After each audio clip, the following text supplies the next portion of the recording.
Didn't want to break that one. President, hi back. So now you'll hear about it. Now we'll hear about it. Now you'll hear about it.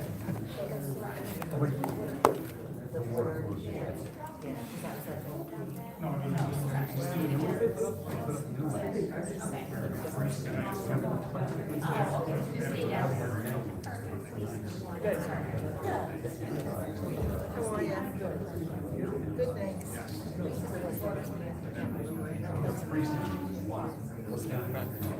Transparency, excellence. Excellent. Board of Finance, excellent. Love it. Yes, it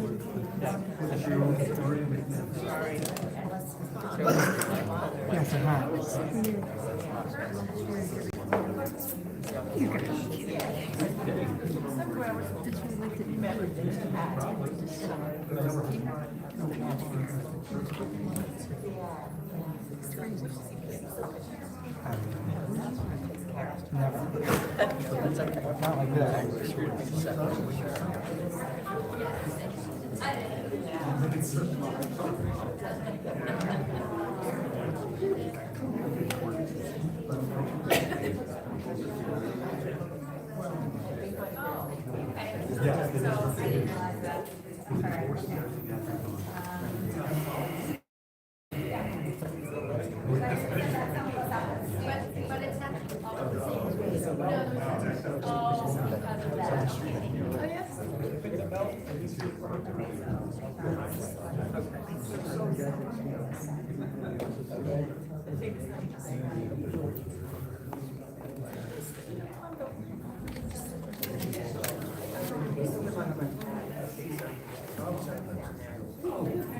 There's a little service today for Alan Gardner, St. Rose.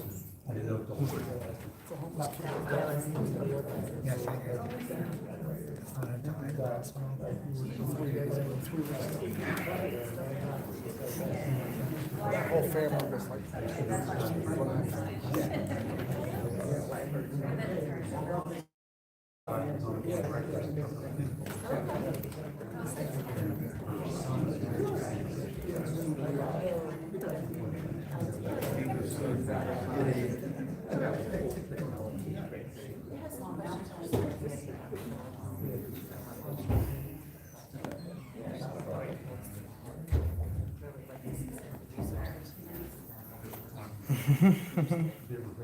she's dangerous.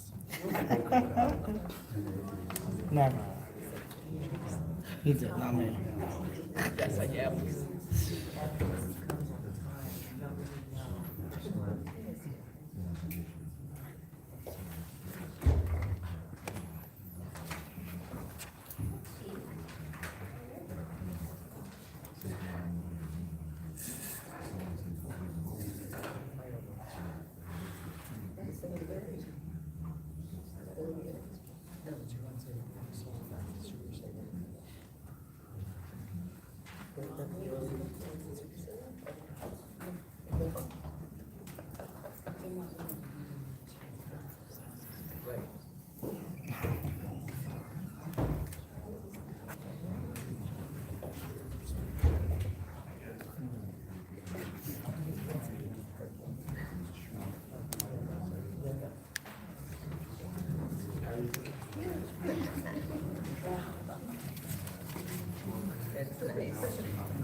Adequate notice of this meeting has been provided to the Asbury Park Press and the Coast Star, our official newspapers, on January 3rd, 2023, and notice of this meeting was posted on the bulletin board in the municipal building.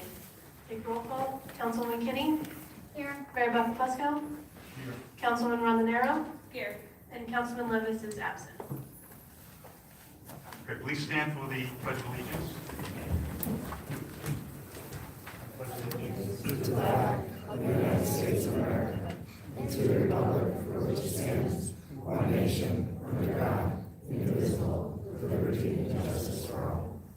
Please remain standing for a moment of silence for our troops, their families, and our first responders.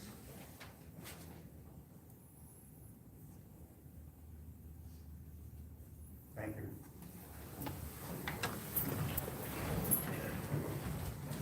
Okay, this evening we're going to just go a little bit out of order from the agenda. The next item is proclamation, but we're just going to skip to the council vacancy.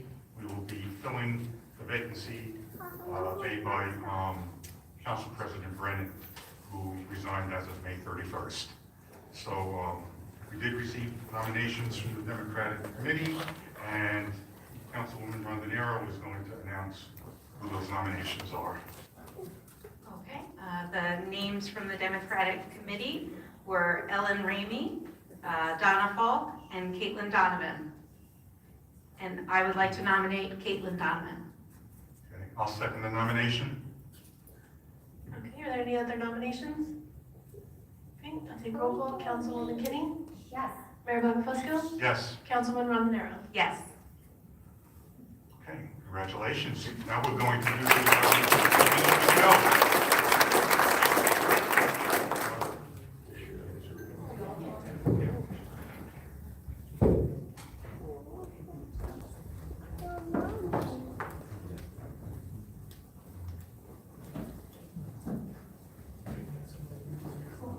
So it's not in the background.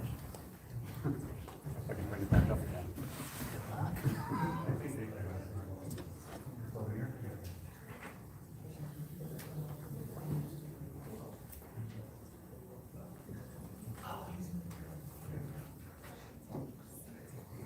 You have someone you need to hold your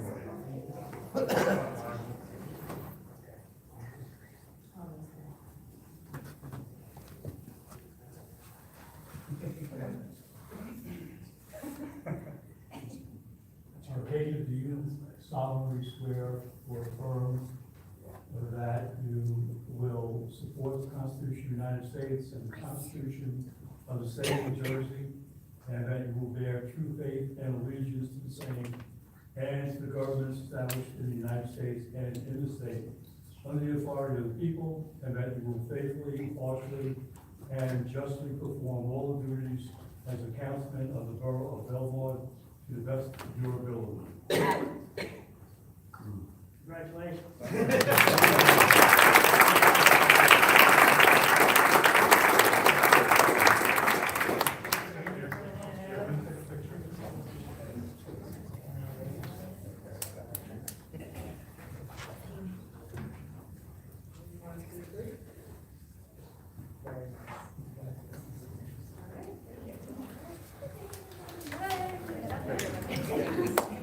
Now I'm going to ask Emily Weigel to come up here. Emily.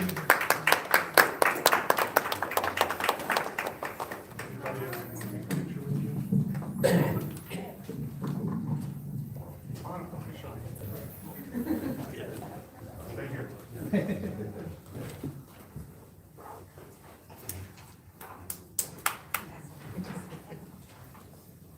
Just, you know, Emily is a Girl Scout and is working towards her Gold Star award. And as part of that award, she had to do a project, which I'm not going to describe, but it's in the resolution that I'm going to have our new councilwoman read. I think it's very appropriate because part of her project also focuses on not only volunteerism, but volunteerism and women, trying to get more young ladies involved in the volunteer effort. So I think it's appropriate that we have our very new Councilwoman Rita. Thank you. Okay. Whereas Emily Rival has been a Girl Scout for 11 years. During that time, Emily has been a Girl Scout regional delegate and the recipient of the Girl Scout Bronze and Silver Awards. And whereas Emily is a sophomore at St. Rose High School and is a St. Rose Church Volunteer Children's Ministry Assistant. She is also a Lighthouse Club member for mental health awareness. And whereas a Gold Award is the most prestigious and highest level achievement of the Girl Scouts of America. It requires over 80 hours of service or project time and is achieved nationally by only 6% of eligible Girl Scouts. Each girl is required to identify an issue that is important to her and then develops and carries out an innovative and sustainable solution with measurable impact. And whereas Emily's Gold Award project is entitled Fight Fire with Fire. The project is about building awareness of the importance and need for volunteer firefighters within our local communities. And whereas Emily recognizes that local volunteer fire companies with aging membership are having difficulties recruiting new, younger men and women volunteers, so she began a community outreach program to increase awareness of the need for volunteers and would like to encourage more women to volunteer as firefighters. To spread her message, Emily produced 2 videos where she interviewed current and retired firefighters about being volunteer firefighters and posted the videos on a variety of social media sites. And whereas on Memorial Day, Emily hosted a successful open house at the Union Fire Company to promote her outreach program. She has further plans to educate and encourage grammar school age girls about becoming a volunteer firefighter. Now, therefore, be it resolved, the Mayor and Council of the Borough of Belmar recognizes, supports, and thanks Emily Rival for her project and efforts to increase volunteerism and recommends she be awarded the Girl Scout Gold Award.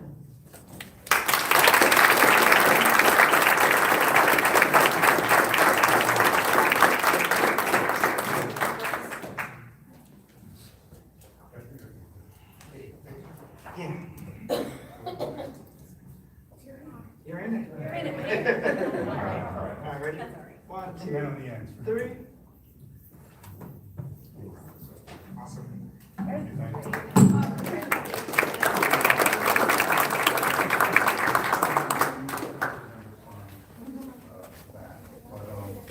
Congratulations.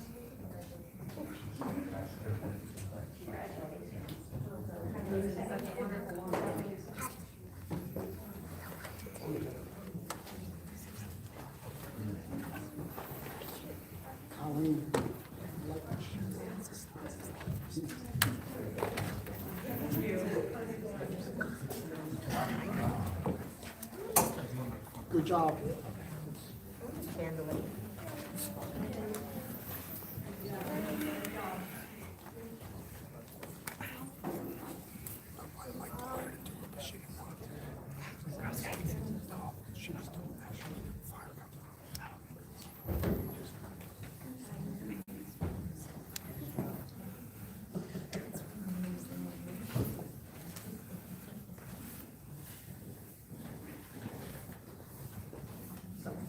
Hey,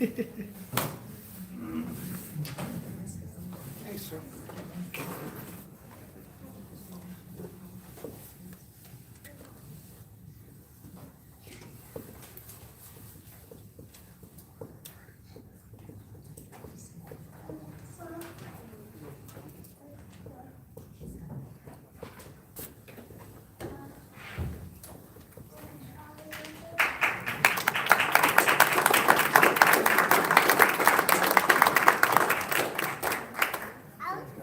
Our next order of business is nomination of council president. I'd like to nominate Mark Levis. I'll second. Any other nominations? Councilwoman Donovan? Yes. Councilwoman Kinney? Yes. Mayor Buckafusco? Yes. Councilwoman Rondinero? Yes.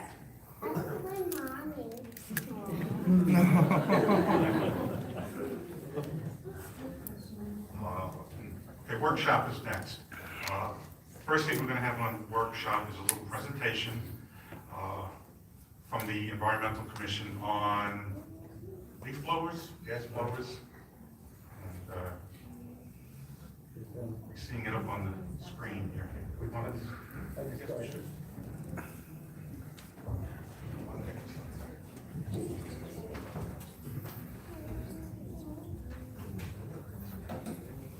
Marshall, you want me to turn off another light? Can we step outside for a picture with the kids?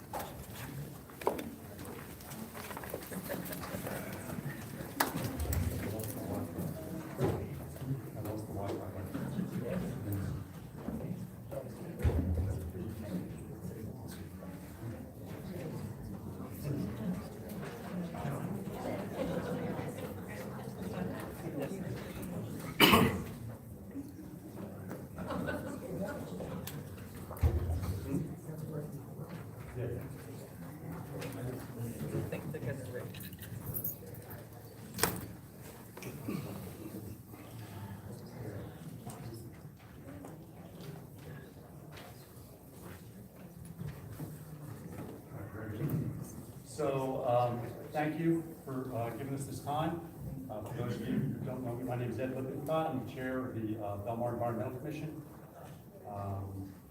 We are a group of volunteers. Speaking of volunteers, we're a group of volunteers that helps advise the Mayor Council on environmental issues. Advise the Mayor Council on environmental issues in town. So thank you, Colleen Sullivan, for showing up tonight, Diane, Lou. We have a couple other members who aren't here tonight.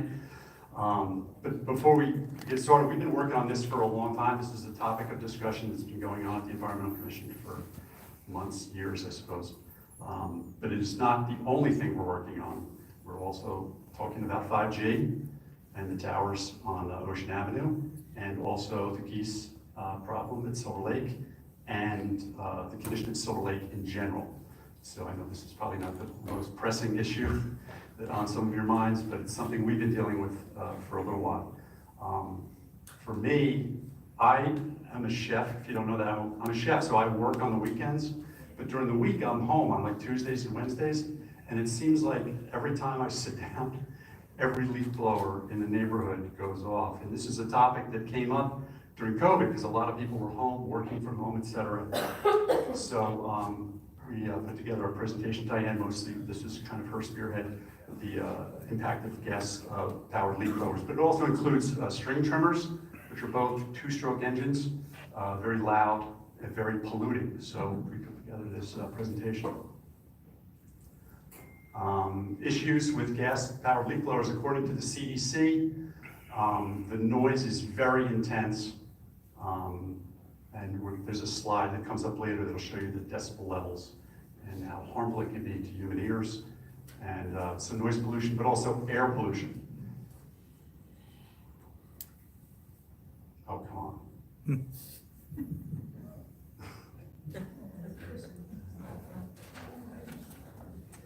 Here we go. There we go. So you can see here this is the danger level for ear protection, 80 to 90. It's kind of hard to read, but it says heavy traffic, air conditioners, a noisy restaurant, power lawnmowers. These are all where it starts to have a negative impact on your hearing. And the leaf blowers come right up here. Chainsaws, leaf blowers, 106 to 115 decibels. There's also just an article in the New York Times, I think it was this weekend, about how the noise levels, if you live near train tracks or anything where there's lots of noise, highways, it has long-term studies that show it has a negative impact on your life expectancy. So shows you here the decibel levels between 80 and 112 decibels of noise. I know when I used to mow my lawn with a gas mower, I always wore ear protection because it was so loud. So here we are. Many lawn services in Belmar between Monday and Saturday, but of course, many people who still mow their own lawns do it on Sundays or whenever they can. You can't get away from the noise. Mental and physical complications such as stress, interruption of sleep, reduced quality of life, and it's very harmful to children and seniors.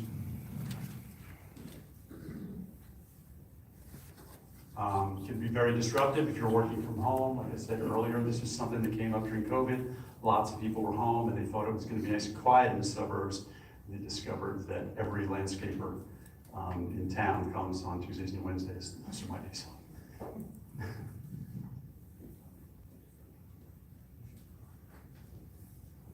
Air pollution issues. You can see all the dust being stirred up there, particulate matter, soil, mold, pollen, all blown into the air. This slide in particular, a friend of mine who's a professional painter, house painter, said that that this kind of action, especially on a damp day, if your house is damp, all this dirt going up sticks to your house. If you have vinyl siding, it's going to cause mold that you have to power wash off. But if you have a painted house, it sticks to your house is going to need to be painted, or it'll cause mold issues that have to be dealt with, especially on the trim of the house.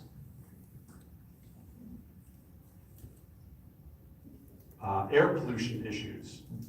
1 hour of a backpack leaf blower is equivalent to driving 1,100 miles in a car. The two-stroke engine that the leaf blowers and also the string trimmers use, it's an oil and gas mixture, but only a certain percentage of the gasoline and oil is burnt in the process. The rest of it is ejected out through the muffler into the air. Could known to cause eye, skin, and respiratory irritants, and is a possible carcinogen. A lot of this gas-powered lawn equipment is going to be banned in California. It's going to phase out over time, but you can see where the future of these kinds of appliances is going. So what can be done in Belmar? And these are just suggestions. Limit times that can be used between June and August. No using it on certain days, restricted time of day uses. Community education is one thing that we looked at. We had one of our members, Lou, went to the big box stores where these items get, the electric leaf blowers get sold. And we asked them, oh, can we have one of your reps come and maybe do a presentation and show people how nice these are to use? And we couldn't even get a hold of a rep to do it. So it looks like it might fall on the Belmar Environmental Commission to do this ourselves. So, but when we get to that point, we'll let you know. Enforcing existing noise ordinances, encouraging landscape companies to use manual or electric tools. Community-wide leaf and grass clipping mulch program. This is something we've talked about, community composting. It's a complicated issue, but it's something that is available in some towns. And last, there would be mandating a town-wide switch to electric-powered yard equipment. Like I said, these are only suggestions. These are some of the common features of leaf blower laws that we've seen in other towns and other municipalities in the state. Seasonal use restrictions, time of day or day of week restrictions, exceptions for emergencies, obviously, and public safety, schools and hospital exceptions, and decibel limits on the equipment. I think this is the last slide, yeah. Kind of the same thing. So the last thing I'll say is that I'm one of those guys that still mows my own lawn. I've been mowing the lawn since my dad was old enough to get me to push it. And I bought an electric mower, string trimmer, and leaf blower 2 years ago. And I am never pushing a gas-powered lawnmower again in my life because it's so much easier to use, so much quieter, lighter. You take the battery out, you can hang it on the wall. But of course, the battery lasts for an hour, but then after an hour, I'm ready to take a break anyway. So, but then I have backup batteries, so I just swap them out. All the appliances use the same batteries. I actually went and bought an electric chainsaw, and the chainsaw is fantastic. And the thing about the string trimmer, especially when it's not the constant noise. When you let go of the trigger, it stops.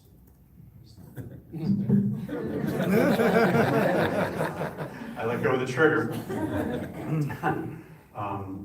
So anyway, that's just my own my own personal side. So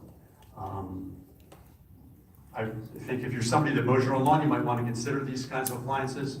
I would hope that as a municipality, maybe we could do things a little bit differently and lower the air pollution and the noise pollution in the town. And if anybody has any questions, I'd be glad to answer them at some other time. Oh, the Environmental Commission, like I said, we're a volunteer organization. We meet on the second Thursday of every month in the basement of Belmar Public Library at 6:30. Public is always welcome. It's an open meeting, and we encourage you to come and let us know what your needs and concerns are. So that's all I have. Thank you very much.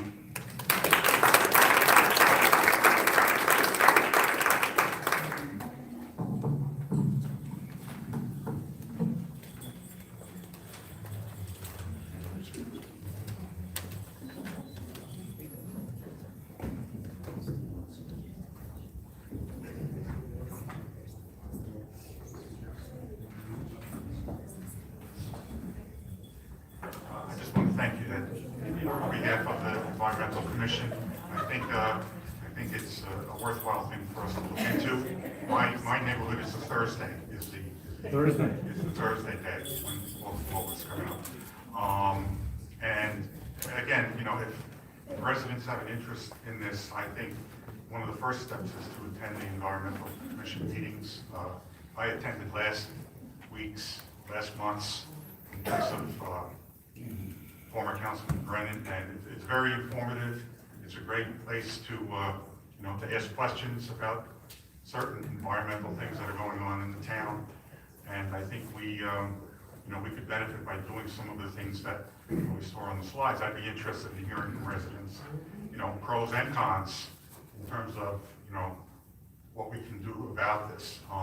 I like the mulching, you know, initiative. You know, in the fall we have a lot of trees, a lot of weeds, and it'd be nice to figure out a way to use those. I don't know what we do with them now. When we collect them, what do we just, our leaf collections, do we just bring them somewhere and dump them, or we? What happened? Yeah, actually, they go out to a leaf farm in Wall Township, and they compost them there. Okay. I mean, that's something that, you know, we could look into too. And the other thing, that one of my favorite tools is the rake. I think we need to probably have a symposium with the landscapers and introduce it back to them. So, you know, this is a really high-tech tool. All you need is electricity, no gas, and you know, it does a great job. So if anybody has any comments or whatever, you know, please let us know, and or go to the Environmental Commission. They do a great job. Thanks again. I have just two other things on in the work session, unless anybody else has anything. I'll just do my shtick. First one is a Verizon update. There's really nothing to update. We haven't had any communication from them, and I don't think our attorney has heard from them. So all is quiet on that front. So there really is nothing to report. The second thing I wanted to talk about is the ordinance that's on tonight. I'd like to explain to the council why we have an ordinance on, and, you know, feel free to ask any questions about it. But this is the ordinance that pertains to the lease of the public space through the Circle of Friends. And some of you might be saying, well, why are we doing an ordinance? Well, once again, we're doing it because that's what state statute says we must do. Okay? We can't do it by resolution. If anybody wants to know the number of the statute, I have it here. I could give it to you, but that really is the reason why we have to do it per an ordinance. I just want to go through some of the short history in how we approach this, if you don't know.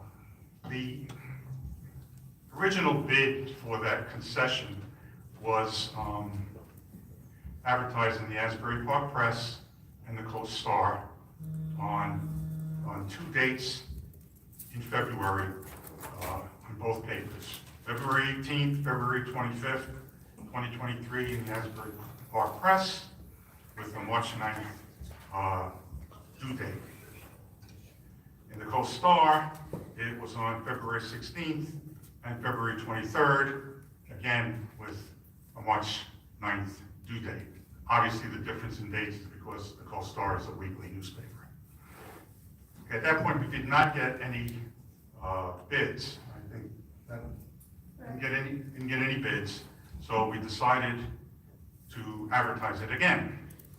So it was advertised again in the Asbury Park Press on March 23rd and March 30th, 2023, with an April 6th due date. And again, in the Co-Star, it was advertised on March 23rd and 30th, 2023, again with an April 6th due date. So all in all, there were 8 newspaper postings for 2 bids, 4 in the Asbury Park Press and 4 in the Co-Star. So as of April 6th, we had no bids at that point. Okay, so it was discussed by myself and Administrator Kane at that point to not go probably to a third round of bidding because, again, we were dealing with DEP issues in terms of our bathrooms. And one of the things we had thought about is perhaps using some of that space to create year-round bathrooms, because the space is very big, and it actually, the front part of that space is actually parallel with the existing bathrooms in the Taylor Pavilion. So it's not like it would be a major undertaking in my terms. I mean, I'm not a plumber, so I don't know, but you know, it seemed logical that that would be the place to put it, and it would still leave a fairly large space in the rest of that concession area that could be used for whatever. But so that was the plan as of April 6th.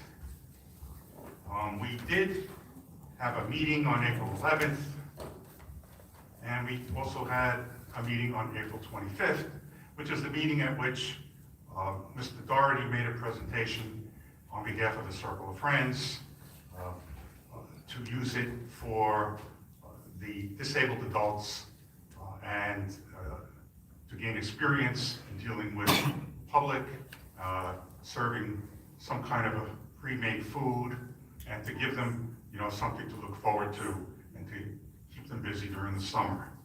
And so that was on April 25th. And at that point, you know, we had asked for Mr. What's your name again? Mr. McGill to draw up the appropriate paperwork for that, and we have received that paperwork, and that's why we're proceeding tonight with the ordinance. So that's just a little background in terms of how we got to where we are today. So if anybody has any questions on the council, you know, feel free to ask. Can you clarify, this is the first reading and there'll be another vote? Yes, this is like a typical ordinance. This is just an introduction. And at the next meeting, there will be the second reading, which will provide for public comment right before the ordinance. There was another bid, so we kind of want to know what happened to that. Right, so they're really apples and oranges legally. Under the local lands and building law, that's the law that we're operating under. It's not the local public contracts law, it's the local lands and building law. A section in that statute that's not the contract statute says that when we are dealing with 501c3 corporation, that we can enter into a lease agreement with them by ordinance, right? And that's a little bit more of an elaborate step rather than a resolution. But we can do that without bidding. So that's the Circle of Friends, that they're a 501c3. I have their information, I have their certificate of incorporation. So that permits us to do that in reference to that group. Now, the other bid, when we say bid, it's not really a bid, it's a proposal. And if you think I'm mincing words here, I'm really not, because the bids went out, and the bids had a return date, and the bids return date came back and there was nothing. So there is no request for bids at this point. So if that other entity was a 501c3, then we could entertain that proposal as well, whatever the merits may be. But we can't do that at this point without going back out to a third bid. If we went back out to a third bid, of course, we bid for a concession to sell food on the boardwalk, which is essentially what the Circle of Friends is proposing as well, but we just have the benefit of providing assistance to them in their cause to provide benefits to disabled adults. So where we can deal with the Circle of Friends in this matter, we can't deal with the other proposal in this matter, but have to go out to bid. At this point in time, we're going out into July for any kind of return on that. As the mayor said, we're looking into putting bathrooms there, maybe have another concession there. So the lease in and of itself is only going to be, from July to Labor Day. For a business to engage in that, 6 weeks, you have to fit the place out. It's an empty box. The difference with the Circle of Friends, they have donors. People are going to donate the equipment so they can fit it out, and then it can go away. Anybody else is going to have to buy the stuff, and I suppose sell it, or maybe you can lease it. I don't know how that works, but it seemed to be that the Circle of Friends was slipping into a slot that we could actually do something that made sense and was good. So that's the difference between the two bids. We can deal with one. We can't deal with the other one without going out to bid. So that's the difference. That's why I said it's apples and oranges, because the entities aren't on the same footing under the law. So that's that. Thank you. And if anybody wants the statute numbers for those two laws, I have them. The one that says that we must bid out leases to private entities, and the other one that says that we can lease to nonprofit entities. It's So, 4812. are you going to test them? 4812-14? C. Yeah, I guess with A, B, C, and D. I think B is the one that says, A or B is the one we have to, Getting very technical here. And the other one is 40:6051.12. You need a copy of this? I probably can get one. So, and as I said many times before, that the municipal government, most of what we do is controlled by state statutes. And this is just another example of that. So that's the explanation for why we have the ordinance on tonight, just in case anybody is curious as to why it's not being done by resolution. So that's my And just update. for Go ahead. layman's terms, Yeah. we're not putting it out to bid, we're just not doing it because of the No. time thing? No, because we've already made a commitment to lease to the Circle of Friends. That's, it's like apples and oranges. You can't compare one to the other, two separate entities. There really is no bid. There is no bid process because we did it twice, and we decided to go with the leasing to the nonprofit. Excuse me, can I speak? No, you can't, right, not at this point. Can you clarify for me when you say put it out to bid, what that time frame is like? That is what was going to happen? Mayor and council would have to do a resolution authorizing to go out the bid. It has to be run in the newspapers for 2 weeks. And last notification is at least a week before the bids are due. So if we even did an authorization even tonight, it would have to get advertised, at the earliest next week, and you gotta do it 2 weeks. So we're getting close to July, and then we have to award the lease before, we have to schedule the bid, and then we have to, if we get any, we would have to do a resolution to award the lease. And that would have to be done at another meeting, so we're into July. And then whoever got the lease would have to fit it out. So it's just an empty shell.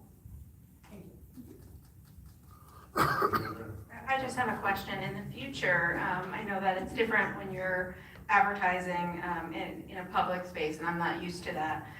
But in the future, can we consider expanding our advertising during the bid process to social media, making announcements in the council? We do, it was posted on the website and on social media. Okay. Just putting a sign on the building. I think that's what people were concerned about, is that many people, not even residents, knew it was out for bid because there wasn't even an advertisement on the building. That's just not too much. I did want to say as well, when I did look at the rider, it explained a bit more of the proposal, which I know the Circle of Friends members are very excited about. And I just wanted to let people know who contacted me as far as concerned about transparency. I want to assure you that I read that rider, and it states that no members of the board or officers would receive any payment for the project. All proceeds would go to the Circle of Friends accounts, and that the tenant has to provide an accounting of the revenue, expenses, gain, or losses within 15 days of the conclusion of occupancy. They will have someone who will be paid as a cook in the front of the house and a paid cook in the back of the house, and otherwise it will be volunteers. These volunteers are people that we know. There are community members. The Circle of Friends is a respected, well-established 501c3 for adults with disabilities, and I'm looking forward to seeing what they can do with this space. The other thing I'd like to point out is, again, the dates. We closed on the last bid on April 6th, right? And the proposal by the Circle of Friends was on April 25th at that meeting. Okay? This other proposal was presented at the May 23rd council meeting. Okay, so a considerable amount of time, in my view, passed between when the bid was actually closed, saying that there were many opportunities, not that it would have changed the ultimate outcome, but there were many opportunities for other individuals to come forward and say, we're interested in leasing this property. And it wasn't done until May 23rd. So, I think that is a fact that everyone needs to keep in mind. You can't say that that's a fact. The second thing I'd like to say is that, we sat up here as a council and said that, we were in support of this. And, it's the type of thing, though, that, we now have a conflict between, whether we're going to be consistent and, uphold our integrity as a council, or we're going to, abandon or say to the Circle of Friends, guess what, you're out of luck, somebody's giving us money, so, too bad. And I think, the point is that we agreed to do this because it's helping a part of our community that, could use that help. We help our youth with recreation programs. We help our seniors with senior programs. We have all kinds of other programs. And I see this as another program to a nonprofit entity to help a segment of the community that needs our help.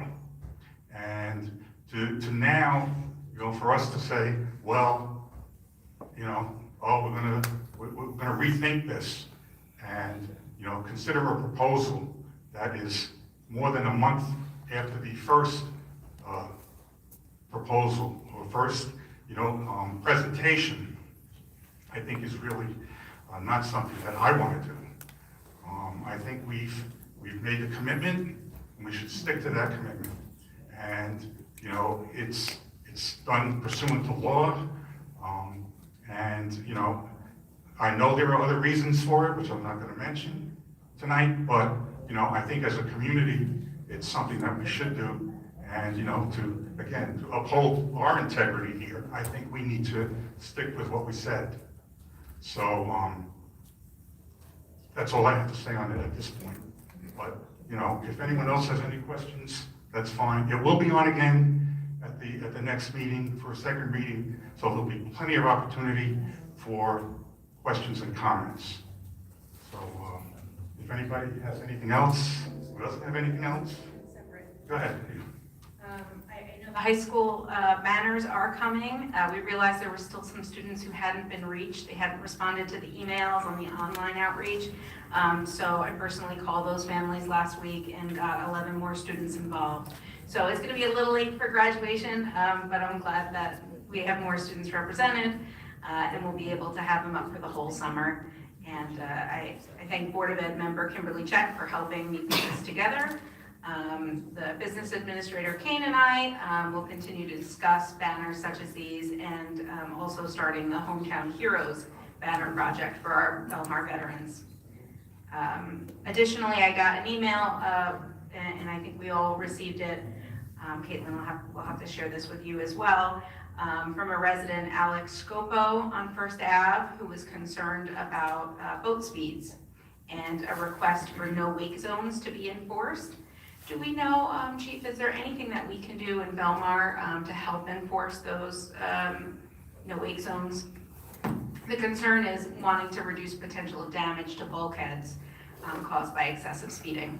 So we have partnered with the Mountain County Sheriff's Department. We will be placing a boat in the marina, in Belmar Marina, and on the weekends they will be out there educating the public and the boaters on the wake zone safety and regulations. We are actually expanding a little bit and trying to get all of the towns that are around Shark River involved, and we'll have officers on the boats as well. Wonderful. Thank you so much. Anything else? Okay, petitions, or any petitions? Did not receive any. Okay. Approval of minutes? Could I have a motion to approve the minutes of the May 23rd, 2023 meeting? Motion. Second.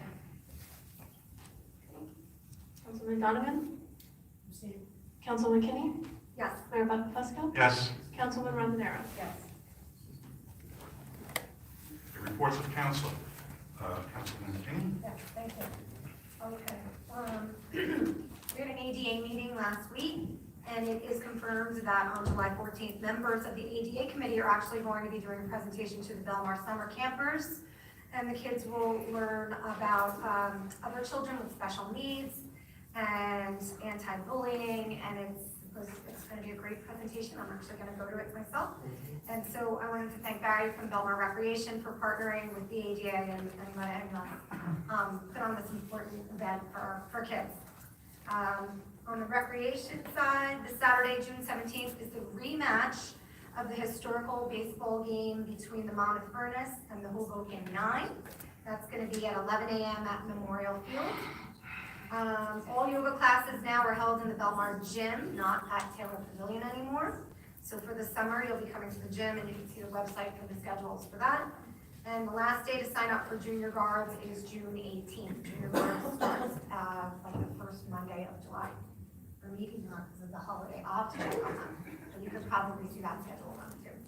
And then just a quick around the schools. St. Rose High School graduation was last week. And they're in finals all of this week. You can ask my daughter how happy she is about that. St. Rose Grammar School 8th grade graduation was last week, which was awesome. I went to it. My son graduated. And beach day for the grades 1 through 7 is tomorrow. And the last day of school is this Friday. And then Belmar Elementary School, their 8th grade dance is tomorrow. The 8th grade dance tomorrow, that's what I wrote down. 8th grade dance at Taylor Pavilion. 8th graders graduate on Friday at 6 p.m. Summer office hours at Belmar Elementary are Monday through Thursday from 8 to 3. An extended school year for some students starts July 10th and goes for the month. And then just a quick, another little thing I wanted to mention. Longtime Belmar resident, Captain Bobby Quinn of the Ocean Explorer, and his crew rescued a capsized boat that happened 2 Mondays ago. Right off of Belmar, a boat with 4 men on board, capsized, sunk. Only one of the men could swim, so they rescued all 4 of these guys, got them in the boat, and they actually fished with them all day on the Ocean Explorer. So go Bobby Quinn. Thank you, Mayor. Welcome and congratulations to Councilwoman Donovan. I have full confidence you'll be a great addition to our council. Thank you for giving your time and your energy and experience to serve our borough. Thank you to Emily Rival on her impactful project. We were able to attend the Union Firehouse open house on Memorial Day after the wonderful Memorial Day service we had. And it was really fantastic and helpful for me to see it from a younger person's point of view, especially one who had been part of generations of firefighting heroes. We are really grateful to our Belmar firefighters, volunteer and department, who sacrifice their time with their families and their loved ones to protect us. We have our Union Firehouse, Goodwill, and Hook and Ladder. We had several fires and an accident on Route 35 this past week, and I'd just like to thank all of our first responders for their quick and effective response. Thank you.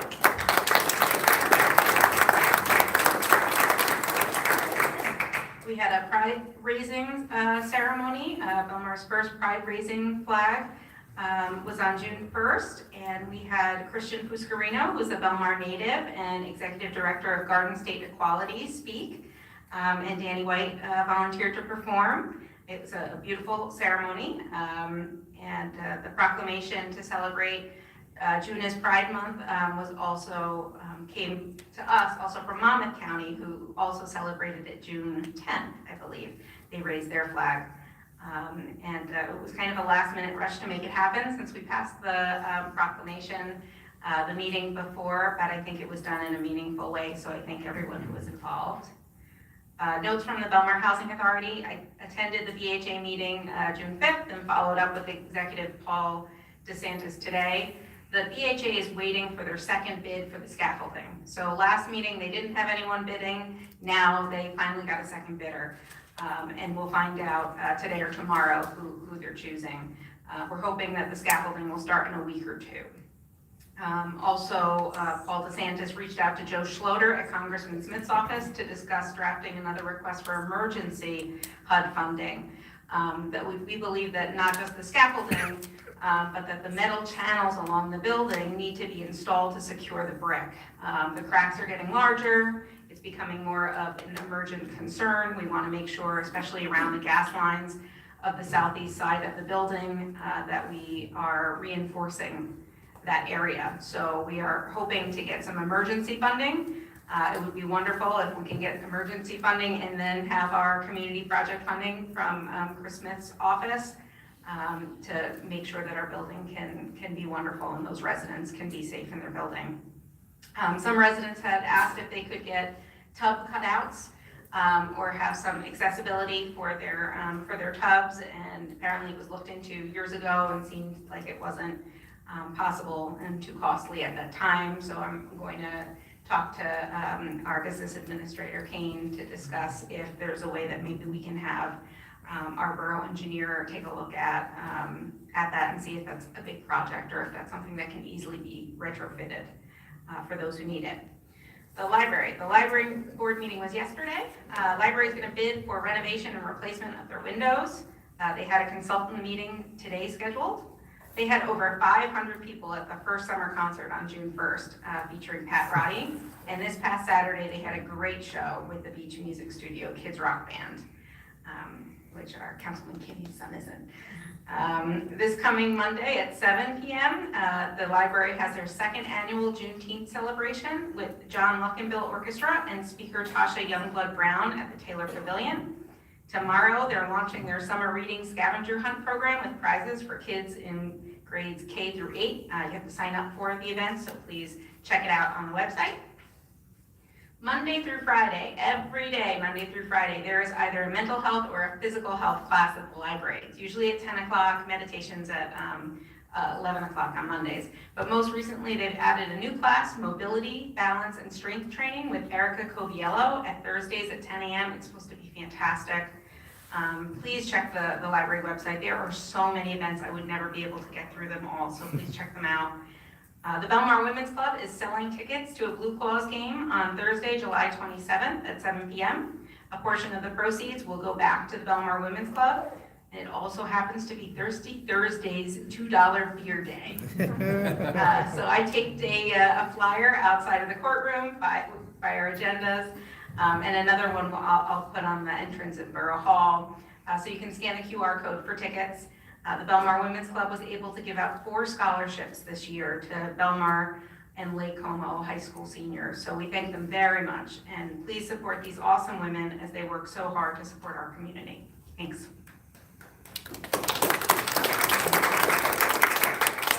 Well, there's nothing left for me to say.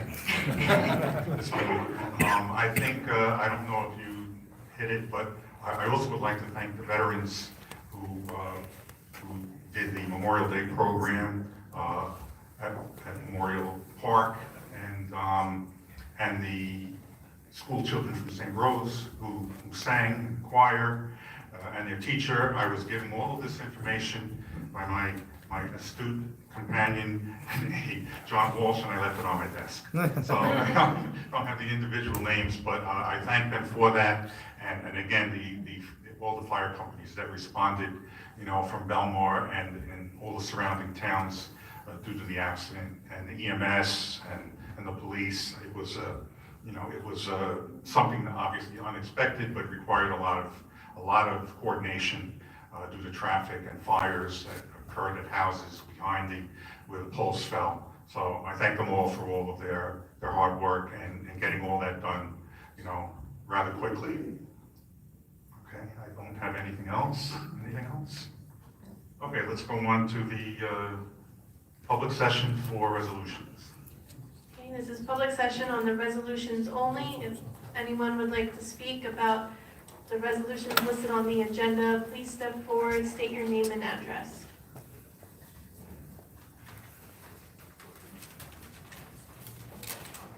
Mr. Freeman?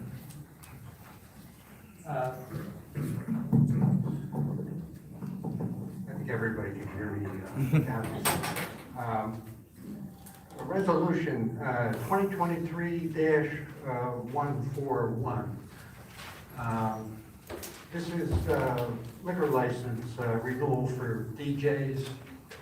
Liquor license, it's a type 34 seasonal liquor license.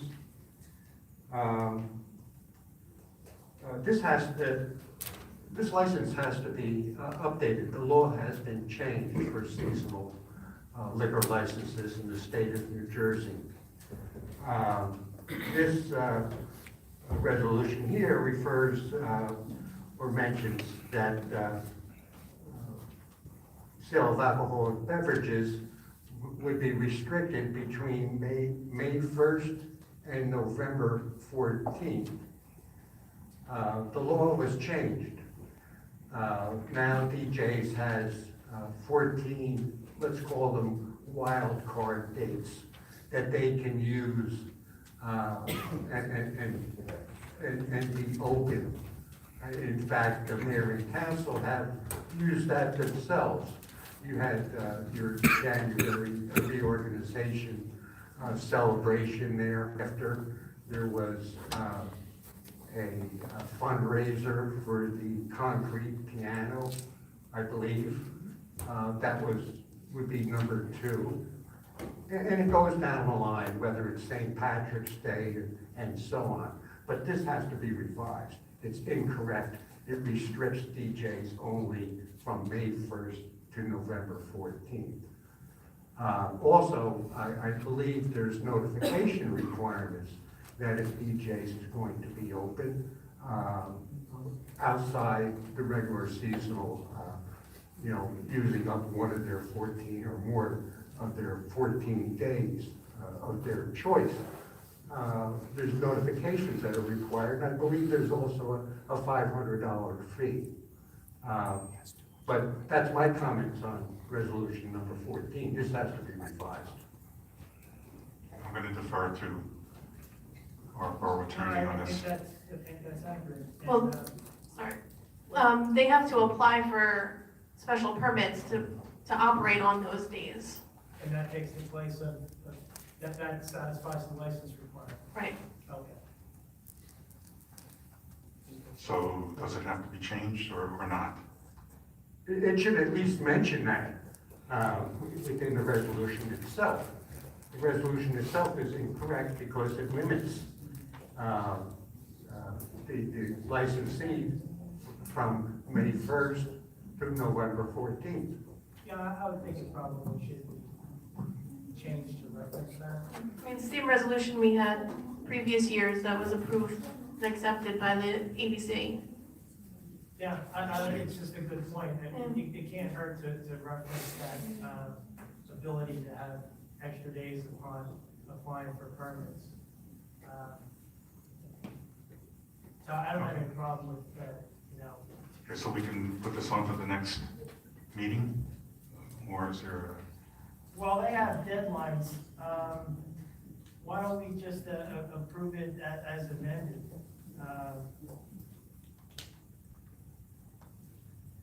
Tell me, I guess one of my concerns here is notifications.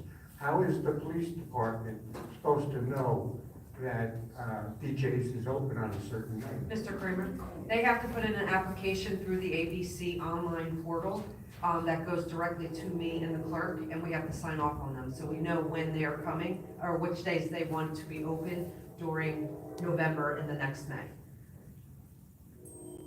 In other words, the days that they're going to be open outside of their normal Yes, season. yep, they have to seasonal put in parade. an application, and it has to be approved by myself and the clerk before they can be open. Oh, and does the police department staff up for that? It depends on the event. Obviously, St. Patrick's Day, officers are required to be outside of the establishment as per their ABC restrictions. If it's a town fundraiser or something like that, it all depends on what the event is. It's a case by case. And I guess the other question is, do the neighbors know that DJ's is going to be open? Yes, you get a text message. I'm asking that because I used to live one block away from here. Yeah, I don't think there's any notification to the residents in the area. I mean, the days that they do put in for the applications are on days that we have 100,000 people in town for a parade or something like that. There hasn't been any issues with any of the events they've had there on those off days. Yeah, have they actually used up the 14 days, the 14 additional days? I don't think so. I mean, we're notified if they get close or if they're at their limit. Yeah, and how about the additional $500 payment, is that made? That, I don't know. I don't deal with money. I just deal with the police. That goes to the state Goes to the ABC. state. Yeah. And they pay that directly to the state? Yes, And we're informed of that?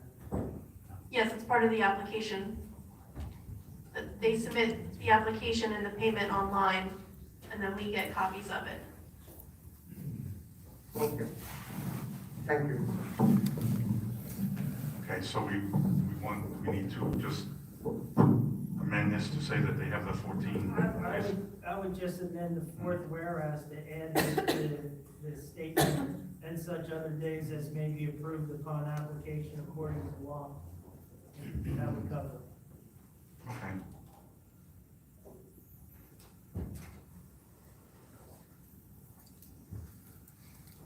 Any other comments?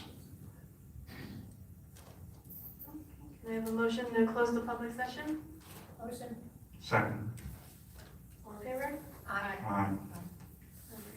So let's do a motion to amend 2023-141 as the resolution authorizing the issue of seasonal retail consumption license to DJs.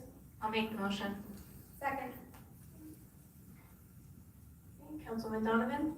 Yes. Councilwoman Kinney? Yes. Mayor Buckles? Yes. Councilman Rondonero? Yes. All right, and then can I have a motion to approve the resolutions as listed on the consent agenda? Motion. Second. Councilman Donovan? Yes. Councilman Kinney? Yes. Mayor Buckles? Yes. Councilman Rondonero? Yes, it's just for the first part, correct? Yes. Yes. First. And then we have three other resolutions that we're going to do separately. First one is Resolution 2023-152, a resolution authorizing refunds. We have a motion to approve. Motion. Second. Councilman Donovan? Yes. Councilman McKinney? Yes. Mayor Buckles? Yes. And Councilman Romanero. Abstain. Next is Resolution 2023-153, resolution authorizing issuance of a club license to the Order of Friendly Sons of Shillelagh for the period ending June 30th, 2024. This was actually separate for Councilman Levis, so he's not here, so you're all eligible to vote. Motion. Second. Councilman Donovan? Yes. Councilman McKinney? Yes. Mayor Buckles? Yes. Councilman Romanero. Yes. And last one is Resolution 2023-154, resolution authorizing the issuance of a club license to Belmar Fishing Club for a period ending June 30th, 2024. Motion. Councilman Donovan? Yes. Councilman McKinney? Abstain. Mayor Buckles? Yes. Councilman Romanero. Yes. Next is first reading and introduction of ordinance 2023-10, an ordinance to authorize the leasing of a public space known as the North End Fifth Avenue Pavilion concession to the Circle of Friends Corporation, a Section 501c3 entity. Do we have a motion to offer for first reading and introduction? Motion. Second.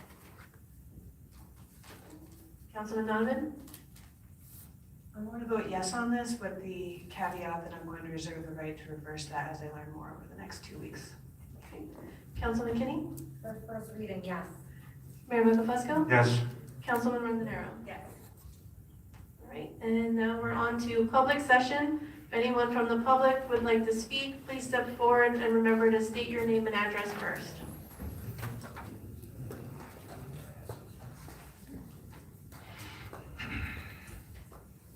Hi, Louise Germanario, 606 North Lake Drive. A couple of items I actually have. One, a lot of discussion here about the food concession at Taylor Pavilion. How much revenue are we actually losing by not getting a true vendor in that site?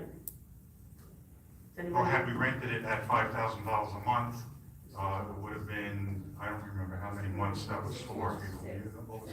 6 months, so potentially if someone had bid through the bid process, it would have given the town $30,000. Okay, that's good to know. So, my next question is, there's no bathroom on 6. Can somebody explain that to me? The bathroom that was supposed to go on 6th had its axle broken and could not be moved from the marina. And so that's why. And that was there's a no brand new bathroom, was it not? No, it wasn't. It was new last year. The one on 6 was brand new. It was the first time it was ever there. I live on that street, and I will tell you for a fact that that was a brandy new bathroom, so I don't believe that that's a I'll broken refer to access. our DPW director. So in fact, the 16th Avenue bathroom was the one that the axle broke. And because 16th Avenue is a much busier avenue than 6th, we chose to take 6th Avenue and put it at 16th Avenue. And I have heard that to be true, and I will tell you that as the resident who pays all the taxes in the high-end part of town, are very unhappy with the fact that 16th, because that is all the transient people who do not pay the taxes, have to go to the bathroom, but the people who live here and pay the taxes, oh, should we run home to go to the bathroom? I don't understand. This is horrendous. If the 16th Avenue bathroom broke, then so be it. We should have our bathroom on 6th. I don't understand. And this goes back to your concession issue. You said maybe you guys would put bathrooms there. Well, then let's not rent it. Let's do the construction now and build the bathrooms so that the people who pay the taxes on 4th, 5th, and 6th would probably have the highest property values, or some of the highest property values in town, have a facility to use the bathroom. Or give me the key to Taylor Pavilion. I'll be happy to use that bathroom willingly and happily and not let anybody else in. My first thing, the bathrooms are not funded by taxes.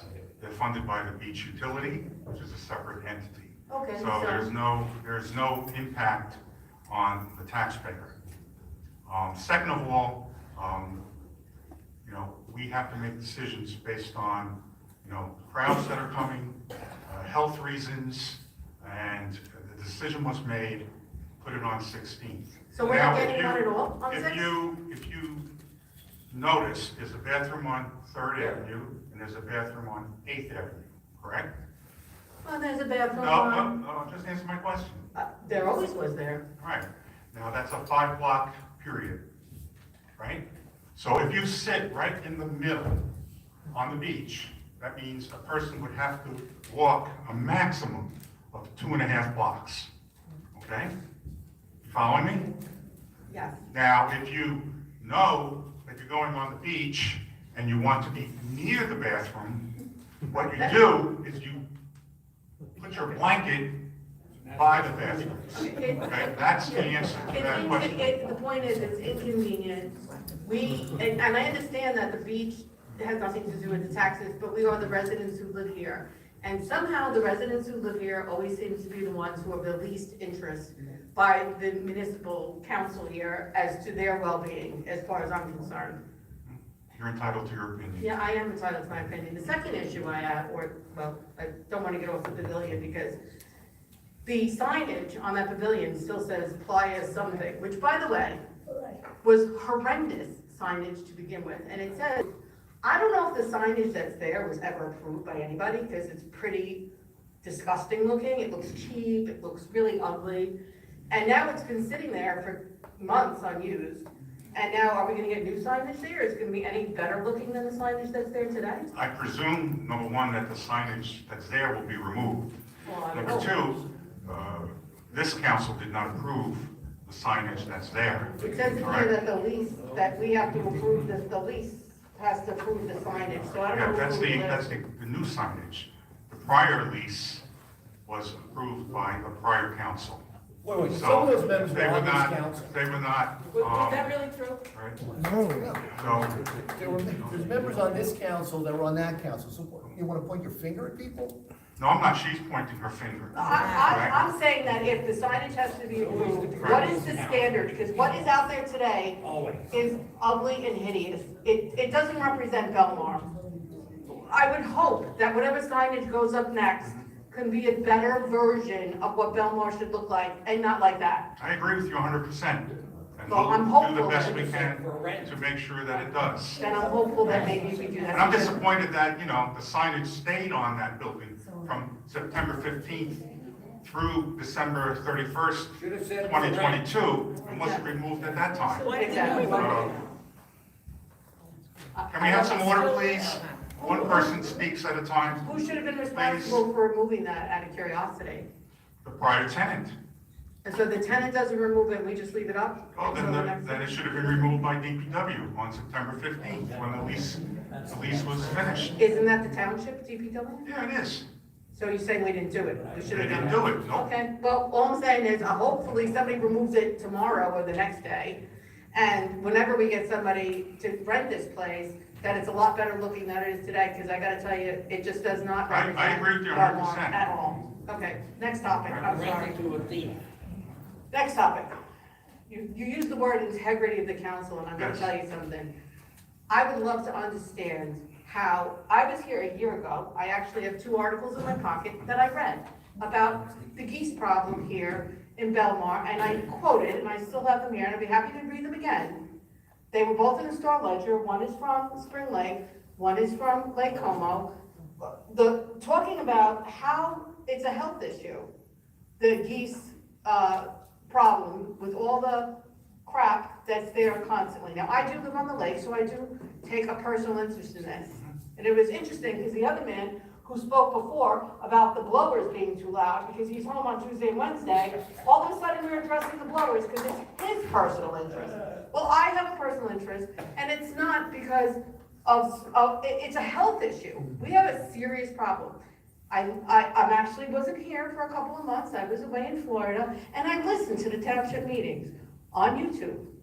And all I heard about was, oh, we're gonna have the festival now again on Spring Lake, so on Lake Silver. We're gonna have to address the geese problem.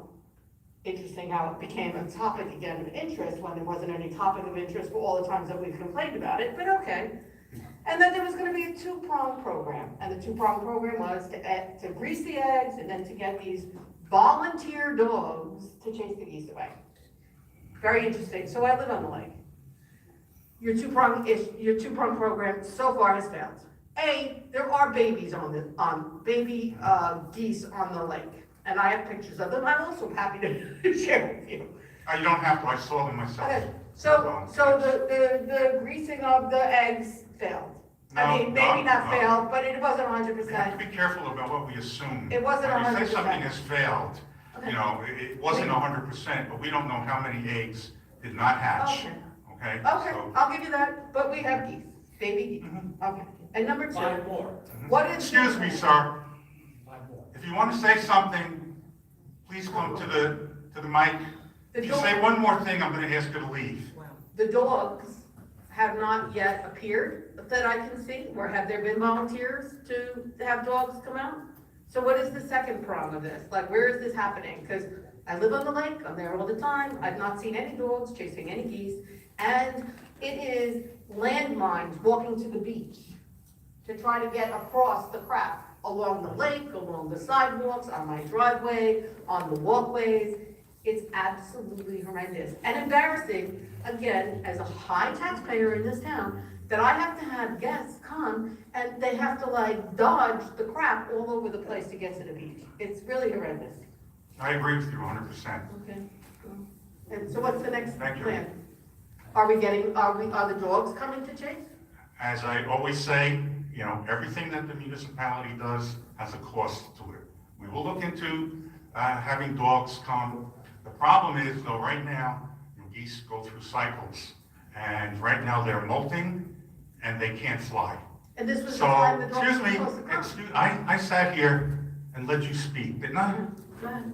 Without interrupting people or a business or a vendor come and try to chase them away. Right? That's just the reality of nature. The last meeting I was at, they said that that's the time to chase them because they can't fly. That was the whole conversation, was to have these, They're not going to walk away. there was a whole thing about having them in the month of May and June come, these dogs. Okay, I don't, nobody remembers? no. So, I can speak. Well, let her. Okay, the integrity, the last council said they were addressing it. They told us that they had a proposal by a dog company and so on and so forth to address this. That was 6 months ago. So I would like to see action taken to deal with these geese once and for all. It is really a health hazard, much greater than the snow, the blowers blowing leaves by far. Thank you for your comments. Well, it doesn't sound like anybody's gonna take any interest in it, so. Mr. Mario, I just wanted to add that I do know that the Environmental Commission is looking into this issue and that more and more residents are interested in getting involved in the solutions for it. So thank you for coming and speaking to us. Good evening. I wanted to check in and see how much money. Could you state your name and address, please? Linda Sharkus, 4th Avenue. I'd like to check in to see how much money we made for the Seafood Fest. I haven't seen a report on that unless I missed it. You didn't miss it. I don't know that we have it yet. I haven't been told. I don't know if Mr. Kane knows. I think there's still some expenses being paid out, so we don't have the final tally at this point. When would you expect that? I could check with, probably within the next meeting or two. Okay. I would go with the next, not the next meeting, but the meeting after that.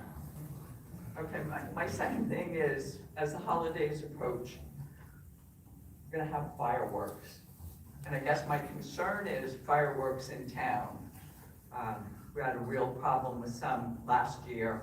Some of us have balloon construction houses. So when people are putting these fireworks off in the neighborhoods, it's a risk for many of us who have 100-year-old houses. I hope we could do something, but I wanted to mention that a store in town is actually selling fireworks.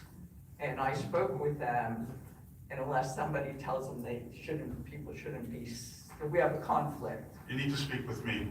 Direct your comments to me, please, first. Okay. What store is it? Super Savers. Okay. There's a sign out front. Okay. we'll ask the chief to go and check that I out. can check it out, but there are fireworks that are allowed to be sold. Yeah. So it's, Well, we if can they're check it out selling to them in make a sure. store, they most likely are allowed to sell them. As long as they don't go out, how high? Isn't there I don't know it offhand, I'd have to look into it, but we can certainly look into what they're selling, but majority of what's being sold in the stores are legally allowed to be sold. Okay. Is there like a criteria as to what is allowed, not allowed? There is, I don't know it offhand, I can find it, and we could maybe put something out on Facebook or social media. Yeah, we could post it on the website, so individuals will know if it's. And I know this is an issue every year, it's very difficult to catch somebody lighting Yeah. fireworks. because But if they're selling after them, they're- they yeah, need to we stop. can definitely, Yeah. look into it. Okay, so I'd like to read a letter that I shared with the mayor and council. And when you and the council were running for office, you touted transparency, restricting overdevelopment, and making Belmar more affordable. I had chosen to write this letter to you privately rather than spewing concerns on social media. There are enough people doing that anonymously. As the months are ticking by, there is a shortage of transparency. For example, residents call and write and receive no response. You hired someone to write grants, but we have grants that are in the works that just require matching funds. The pavilion needs replacement doors and windows in order to get FEMA money that is owed to us, but it doesn't seem like any action's being taken there. And then our taxes get raised. Well, we have money sitting around that's available. The latest concern. Well, that's not actually in your letter, but No, that's that's an amended comment. part of your letter. Thank you.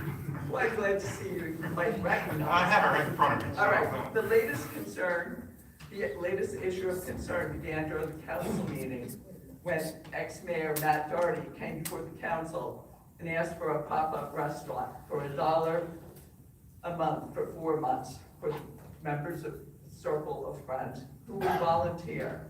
Why? Because we were unable to build this concession venue on the north end of the pavilion through bidding process with a minimum of $5,000 a month for 6 months, with another 6 months as an option.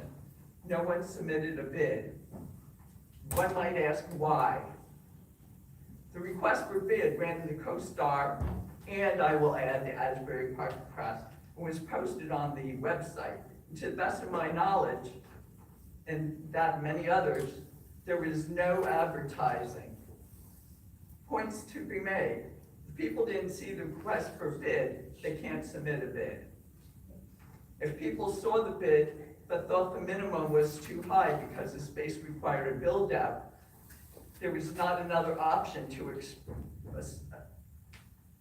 express desire to run the venue. And number 3, the name of last year's business, which was just mentioned, that's an aside, remained on the building all winter, and as such, it was not obvious that it was up for rent. Why wasn't this sign posted for rent? At the next council meeting during public session, I tried to address fiscal responsibility, giving away an asset for $4 instead of $5,000 a month, or $4,000 a month, or $3,000 a month, without attempting to find a renter at market value is, in my estimation, fiscally irresponsible. Getting back to the request for the space for a Circle of Friends, an organization that fills an unmet need for mentally challenged young adults in the state of New Jersey. Mr. Doherty said that they were 501c3. Council Brennan requested a business plan. Fast forward, next meeting, no business plan and no resolution. Moving to the meeting of May 23rd, members of the Circle of Friends got up to thank you, Mayor and Council, for the opportunity to work. There was no resolution and no public input on this matter. At the end of public session, Robin Calandrano spoke and shared that she submitted a bid that day at the borough for $20,000 for the venue. Mr. McGill, the borough attorney, said that he committed to the Circle of Friends. It was stated by the administration there has been no resolution. Now this, I just want to comment, this letter was written Sunday, June 3rd. If you leave the emotion aside, Mr. Mayor and Council, you, Mr. Mayor and Council, have the responsibility to the taxpayers to make the right financial decisions. And I ask that the borough accept the higher offer and confirm via resolution. Thanks for your attention to this matter. I'm a 40-year resident of Belmar. So, Okay, let me respond to some of the things you've said in this letter. Number one, you're right, we did run on transparency, restricting overdevelopment, and making Belmar unaffordable, and we are actually working on that.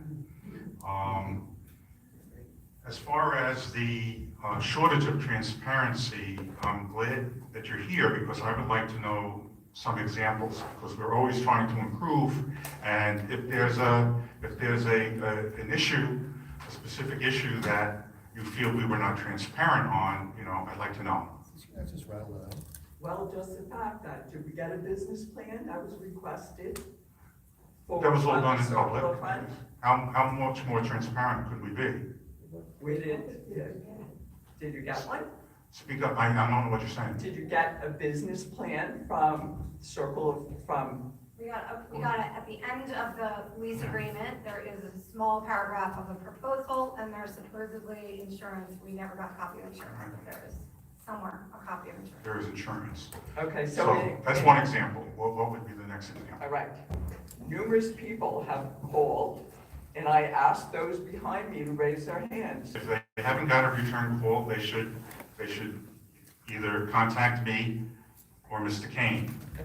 I mean, it's a type of thing. I won't swear that I've not missed an email going through the number of emails, but, I think we try to respond to as many inquiries as we can. So, I don't see that as a lack of transparency. If they can't get through, I say try again. Okay, I will let the other people speak their piece. Thank you. Oh, no, we're not finished. Hold on.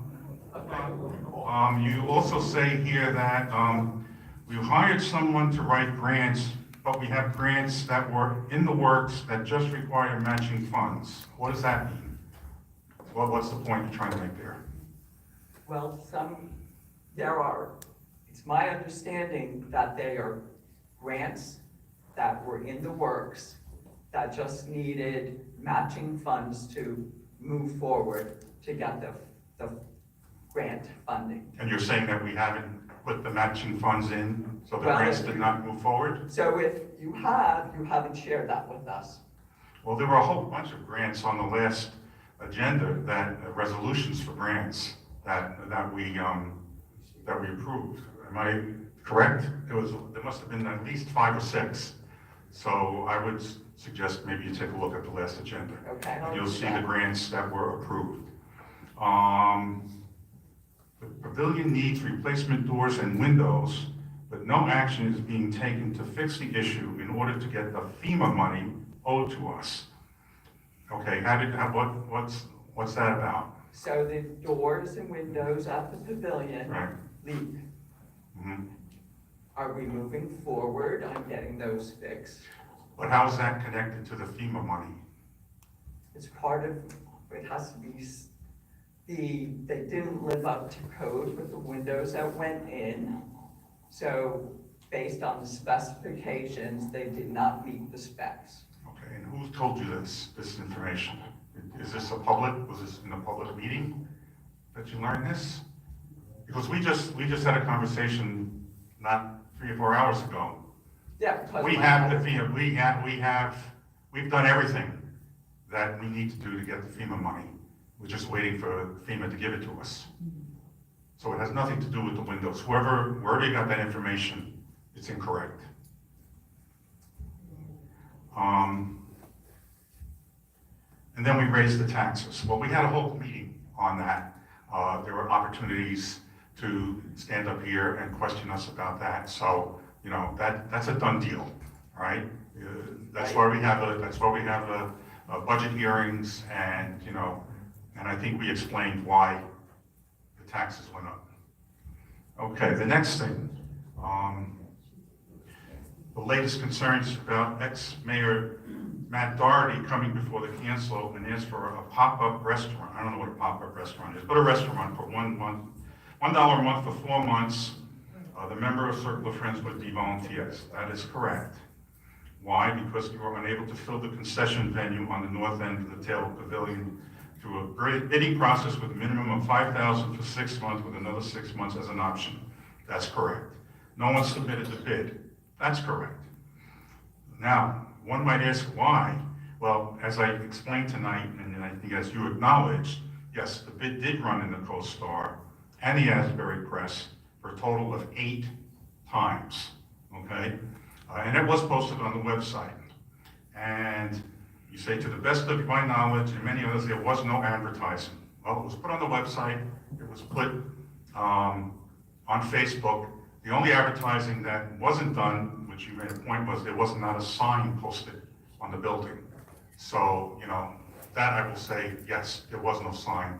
I don't think it's usual for government to put signs on buildings to lease, you know, government offices or spaces or whatever. Avon had one on their building. Who? Avon had one on the pavilion. Because it had the sign still up, it was not obvious that the previous tenant wasn't coming back. So Okay, it so doesn't surprise me. That's something that in the future, if we're renting that concession, that we will do, put the sign up. And then hopefully we'll get some realtors to come, some of the commercial realtors to try to show it. But they won't get a commission, I'm sorry. Okay, so you're right, if people didn't see the bid request, they can't submit a bid, it's obvious. If people saw the bid but thought it was too high, the minimum was too high, the space required to build out, there was not an option to express,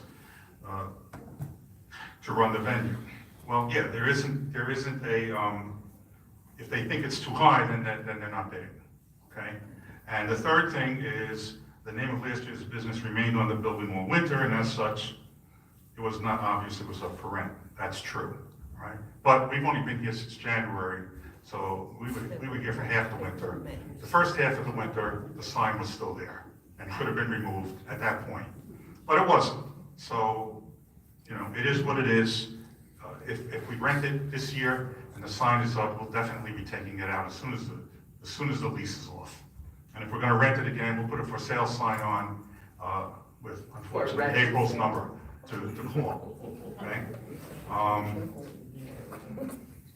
At the next council meeting during the public session, I tried to address fiscal responsibility, giving away an asset for $4 of $5,000 a month, or $4,000 a month, or $3,000 a month, without attempting to find a renter at market value is, in my estimation, physically irresponsible. So you're a realtor, what's the market value of that property for a rental? What would you think? What the market will bear, and you're putting a line into the newspaper, Co-Star, or people don't look for rental space. I don't think it's a line. What does the ad look like? Couple paragraphs. Okay. Bid notice in the legal notices. Okay, so I mean, it's you know, it's one of those things that obviously if we're too high, obviously people don't bid. But we thought $5,000 was very reasonable at Not that when you point. have Right? a building that needs a build out, and the season is only really 4 months, with no option to renew for 5 years, which the previous leases had. 6 months, who wants it in the winter time? But we had problems with prior leases. I think, April, you can probably speak to that in terms of how we got stuck for rent from one of the vendors. Yes, Merit Makers was a tenant. They had a long-term lease, and they asked to be let out of their lease. So they were let out of the lease by the mayor and council, and then there was 2 summers that we bid it. It was 2021 we bid it, and it was $6,000 a month. We had a tenant. He only paid the first 2 months rent, and then left the business. Then we bid it again in 2022. I believe that was at $5,000 or $6,000. Also, they paid the first 2 months rent as well and abandoned and did not pay. So that's why we did it again. So we've had a bad history in terms of trying to collect rents for this. But we tried again this year, and obviously nobody bid. We did have people request the bid documents. We actually did have one person submit a bid, but he rescinded it because his partner fell through. But we did have several people request the bid documents, and we even had a few do some walkthroughs with DPW. Okay, so you have a history of what went on.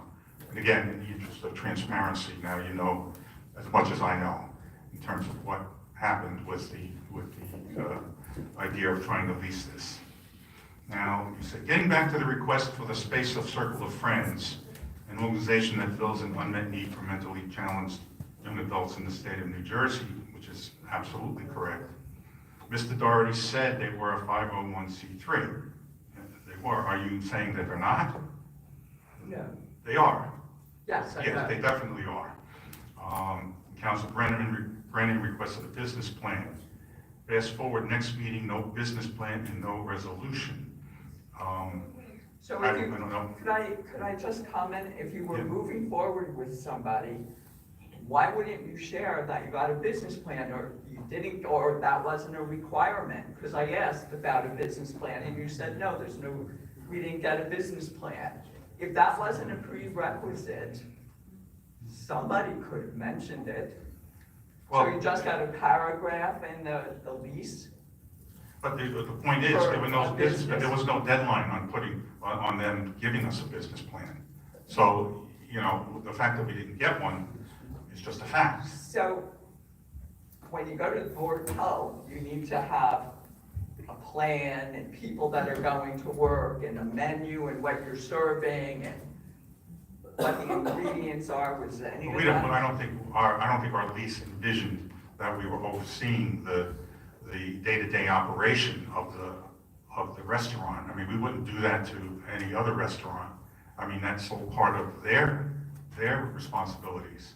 You know, we're not going to tell somebody, oh, you can't make cheeseburgers. You know, we just want, you know, hot dogs on this stand. You know, I think that type of detail is not something that's required for us to give a lease. Business plan is more than a paragraph. Well, I don't know what Mr. Brennan meant as a business plan, you know, so, I mean, he's not here to ask him, but I think he meant just, you know, how are they gonna do this? How are they going to use, and you know, the space to accommodate the disabled adults, to give them the opportunity to, you know, work during the summer, selling food, you know, at the concession. I really think that was the gist of the plan. Could you elaborate on how they're going, or who's doing what for the business? Well, I think they're running? we saw in the documentation that came along with the ordinance, there's going to be a person who's going to be a full-time cook, and there's going to be another person who's going to be a full-time supervisor in the front. They refer to front and back. So, I mean, we know that, and then we know that there are going to be certain of the disabled individuals working or, you know, assisting the supervisor, obviously, to serve food. I don't know the exact details of that, but again, that's the details that you know, the Circle of Friends has the option to do based on, you know, the experience, how it works out. You know, when you start something, maybe the first day or two, you're feeling things out. How are the customers responding? Are they responding? Are they getting customers? You know, it's not, I don't think it's not a plan that they said, well, they've been doing this for 5 years, so they know pretty much exactly what's going to happen. I think it's it's like a work in progress type thing. So, but I think we got what we asked for. So, I don't know that we could request anything more than that. I don't feel $4 is fair to the residents of Belmar when there's an opportunity to make much more. Well, that's a different issue. That's a different, you have a commitment to having taken this position, a responsibility to us to look out after our financial well-being. Right. So, and that is disappointing. But at the time, that the entire council agreed to do this, we weren't losing anything because we had no one who wanted to rent it. So there was no loss to the taxpayers by us saying, oh, we will give this to you. There was a loss because you failed to act to rent the space. So just. I think that's. That we need to agree to disagree. Well, how many times are we supposed to put something out to bid before we say, oh, we're not gonna do that, you know? So Is it 2 times, is it 3 times, is it 5 Did times? you have on What? to see where they advertised? Did they just put it in the newspaper or was it the big wrap on the building? I mean, we've been doing this for years too. It's not like this is a new concession. So, I think there are problems with the concession because number one, it's up very high. Number two, it's on the north end of the pavilion. People don't know about it. And I think that plays into why some of the prior people who tried to run a business there couldn't make out. They just didn't have the business. I think hitting 5,000 a month for burgers is pretty difficult to do. Maybe some of the, I don't know, you must have a really good business if you could pay that as well as your employees and get insurance and keep by your product. I can't speak to that. All I know is it's a captive audience. You have, on the weekends, you have thousands of people on the beach. There aren't that many places to eat anymore along the boardwalk. So, I don't know. That's a business decision, obviously, that the people who want to rent it have to make. And, that's up to them. If they don't think they can do it, then they don't do it. And that's why we tried twice and we couldn't do it. So at the point, though, the point I'm trying to make is at the point when we said we were going to let the Circle of Friends use it, we weren't losing anything because we had no tenants, we had no money on the table. And it was, something that we felt was good for the community, good for the organization, and, it was a nice thing to do. So that's why that was done. Thank you.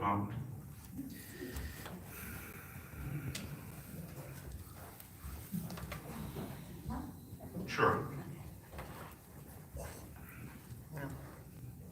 Hi, Antoinette Rossi, 309 3rd. So Robin and myself, we own Robin's Nest, and we were the ones who put in the bid for the 20,000. I can honestly say, I live just 2 blocks away from Taylor Pavilion. I really honestly did not know it was up for rent. And because of the signage, so I know, and I don't want to have any disrespectful in any way.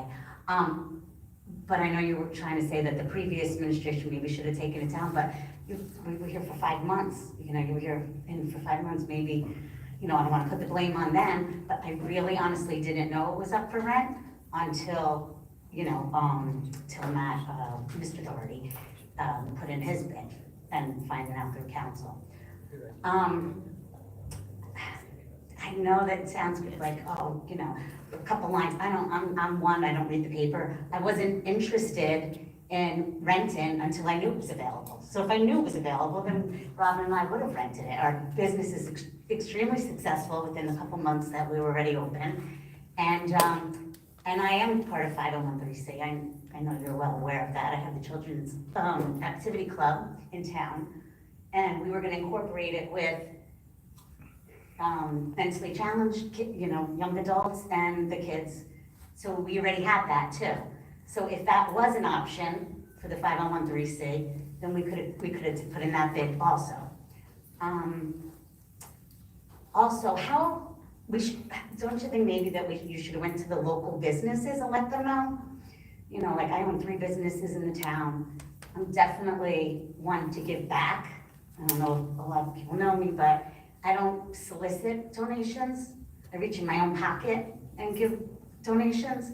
I'm not looking for a pat on the back, but that's just what I do. Robin and myself are, we love this town. We're very given to this town and in several different areas. I understand that you already promised him, but we did have an email going, that we sent out 3 weeks ago to all of you, and we called you several times, Robin and myself, and left several messages. It would have just been nice to just have a call back. You did come to the office at one time, didn't you? I did. You spoke to I did, I Mr. came to the office, Yeah, and then okay. I called about 3 or 4 times, and Robin called, and then our other business department called without a call back. Still support you guys. I don't want to have any disrespect, but I'm extremely disappointed for ourselves, for the kids, for our community, because Robin and I, our hearts are in the right place. I don't know if you believe that, but I think you could see how given we are to the town, that it's not, we're not in it for the wrong thing. So I just wanted the council and, and the community to know that Robin and my heart are in the right place. Thank you. Any other comments? Can I just say thank you, Antoinette, and I hope that, next year we are able to present this earlier in the year and that make more awareness and have more signage so that if that's a business proposal you'd like to bring up, that it can be considered early on. Thank you. Thank you for what you do. Yes.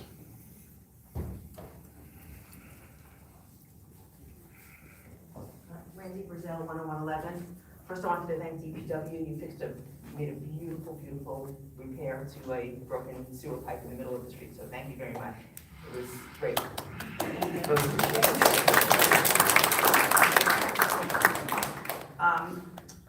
I don't know if there's anything wrong with your voicemail system, but I've called Mr. Kane 3 times. I took time out of my busy day to meet with you. Do you remember? We met and we sat and we talked and you said you'd get back to me. And I called you 3 times. I spoke to Mr. Walsh and he told me that he texted you to let you know. So maybe there's something wrong with your voicemail system. I'm not sure, but. So what did you want to say? What was That's the not, nature of oh, it? I'm not gonna say that. I'm not gonna do okay. that. And I think it's a positive thing, though, that the business administrator met with you. I asked you him, know. I asked him to meet with me. I came to a meeting and I asked him to meet with me. And he did. And he did. Right. And I expected a response because I'm in a service business. If I didn't return phone calls, I'd be out of business. So, and I'm not quite sure where the attitude is coming from today because I'm getting a weird vibe out there. Sitting there, we all take time out of our evenings to come here and listen and learn, and we'd like to learn, but I'm feeling kind of weird tonight in terms of attack mode, and it's just not necessary. We're all on the same team, I I think. have no idea why you're feeling that, but it is. I think that's I can't fine. read people's minds,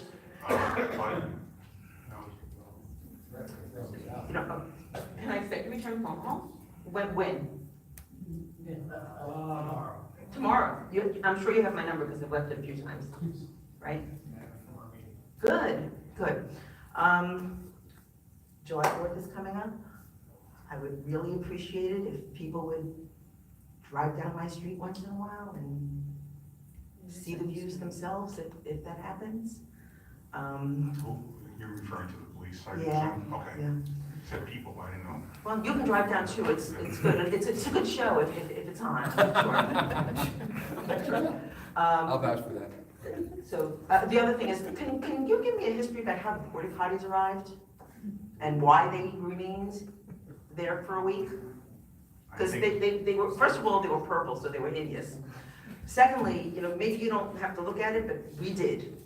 And all of a sudden, there they did, they showed up, these porta potties showed up, and it was quite the scene. And if the porta potties didn't show up, maybe people wouldn't have come to the beach. I don't really care. This is the prime of an example of no good deed goes unpunished. It wasn't a good deed for me. Well, obviously, we can disagree on on many, many things, the issue was very simple. We had a weekend coming up, and we were down 2 bathrooms because they were being delivered from Georgia. And the issue was, do we go without the 2 bathrooms on the beach, or do we accommodate people who were going to the beach? And because we knew we were gonna have to go a few days without the bathrooms. And Mr. Kane made the decision, which I back him 100%, that we would accommodate the beach-going public by putting up porta potties. And I'm sure he did not request the purple color. It's just what we got. But So I guess don't know the what- question becomes, why were we, all right, so we were waiting for the trailers to come from Georgia. Right. It's a nice state, I wouldn't live there, but it's a nice state. I went to school there. When were they ordered? The prior administration ordered them, I believe, in December. In December. Mhm. And was there anything wrong with the trailers that arrived? Yeah, they were, yes, there were.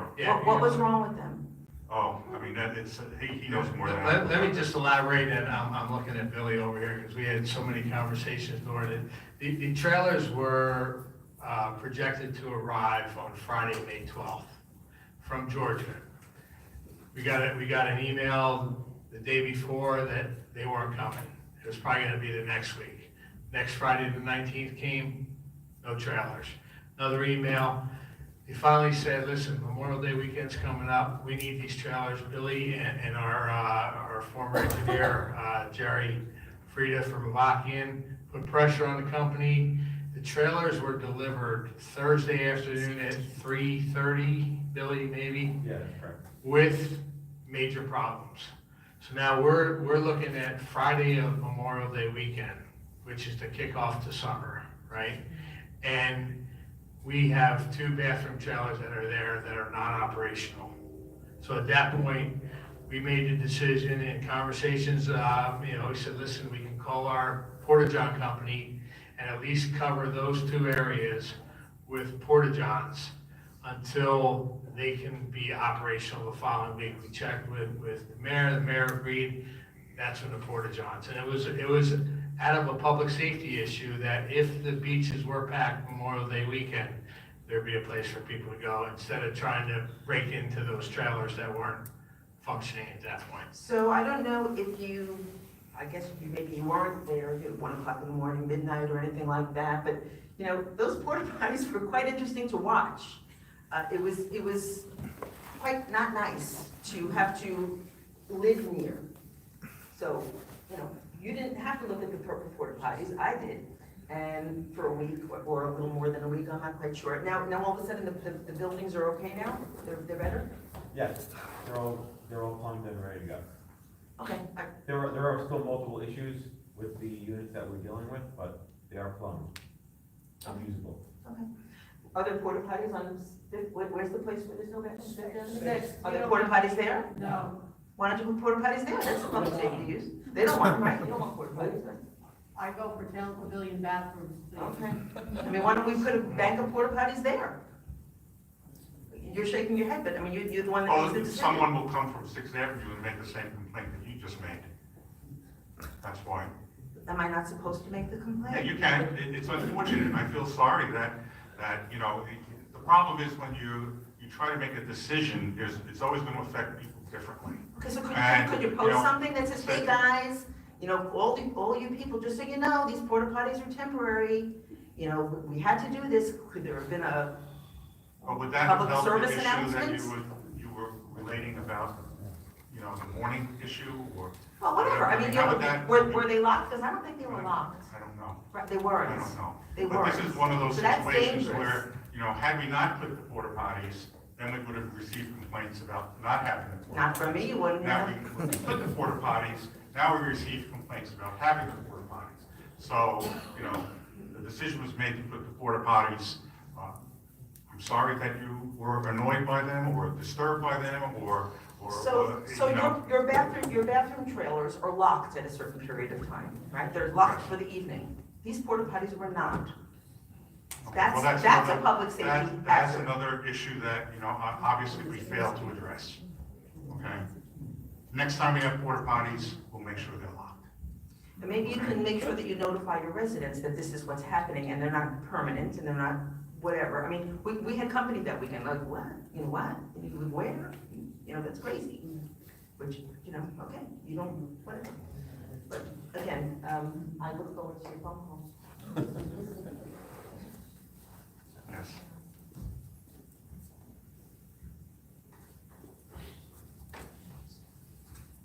Kathy Snyder, 2000 Ocean Ave. I know in the beginning of the meeting you said there was no update on the cell towers. Right. But I also understand that Monmouth County's now involved because it's in their right of way. Are we talking to them? Do we have a liaison? Do we know if they've heard anything? Well, Mr. King is, I would say, would be the liaison between us and the county. I don't believe we've heard anything at this point unless he has something. No, our last correspondence with Verizon was a letter from Mr. McGill to Verizon telling them that we could not sign the certification of ownership that had to go to Monmouth County. We received a call, from county engineering that Verizon reached out to Monmouth County to start that process, and we haven't heard back I was since. just wondering if somebody was going to be appointed to be proactive and reach out to Monmouth County, maybe like at each of their meetings or something, just to make sure. Well, we haven't, Say, I mean, we on top have of it. spoken to them in the past, and, you know, they know, and we have the understanding with them that they will reach out to us as soon as they get something from Verizon that's going to impact us. So I'm satisfied that that's something that will happen. Yeah. I can jump in here for a second. I can tell you, I went up last week to the commissioners meeting, which was much faster than this. They said that someone from Verizon contacted them the day after the Taylor Pavilion meeting, which I thought was interesting. That they expressed all the same support for us and for our position that they did at the meeting. I got the impression they're a little bit wary of litigation. But we are working on I can tell you that we're working on keeping that communication open, because obviously we don't think this fight is over. Thank you. Caitlin, congratulations. Thank you. Yes.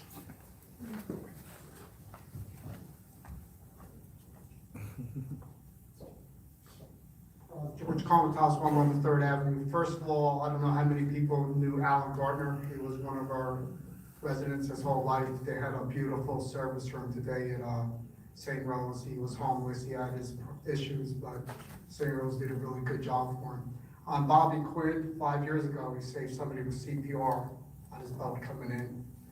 On taxes, this is just my opinion. I've never complained about taxes because I never served in the military.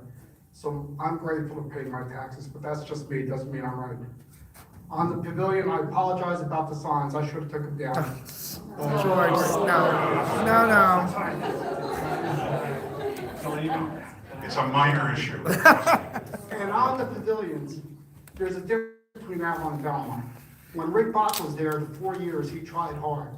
His very first day opening on that Friday, 2017, he made $8. The first day they were going to do the seafood festival. He busted his butt there. He was pretty busy on the good days. It was good for him because he also did the catering. The difference also between Avalon and Belmar, there is no inside seating. It is a hard venue to run. I had a restaurant for 20 years that I ran, but 20 years before that. It was just a hard location. Can Robin's Nest do better? I don't know. That's up to the bid, what you guys decide with Circle of Friends. But the Circle of Friends are beautiful people, and Antoinette's a beautiful person. She's involved. You guys just have to figure it out and be fair.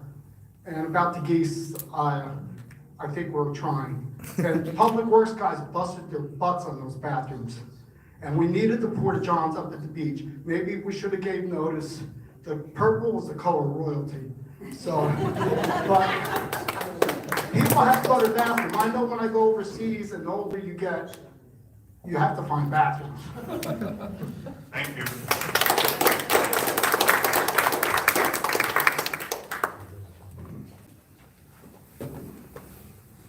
Jim Lonergan, 109 6th. Mayor, I've been to 3 meetings. Sometimes I walk out here kind of bewildered, frankly.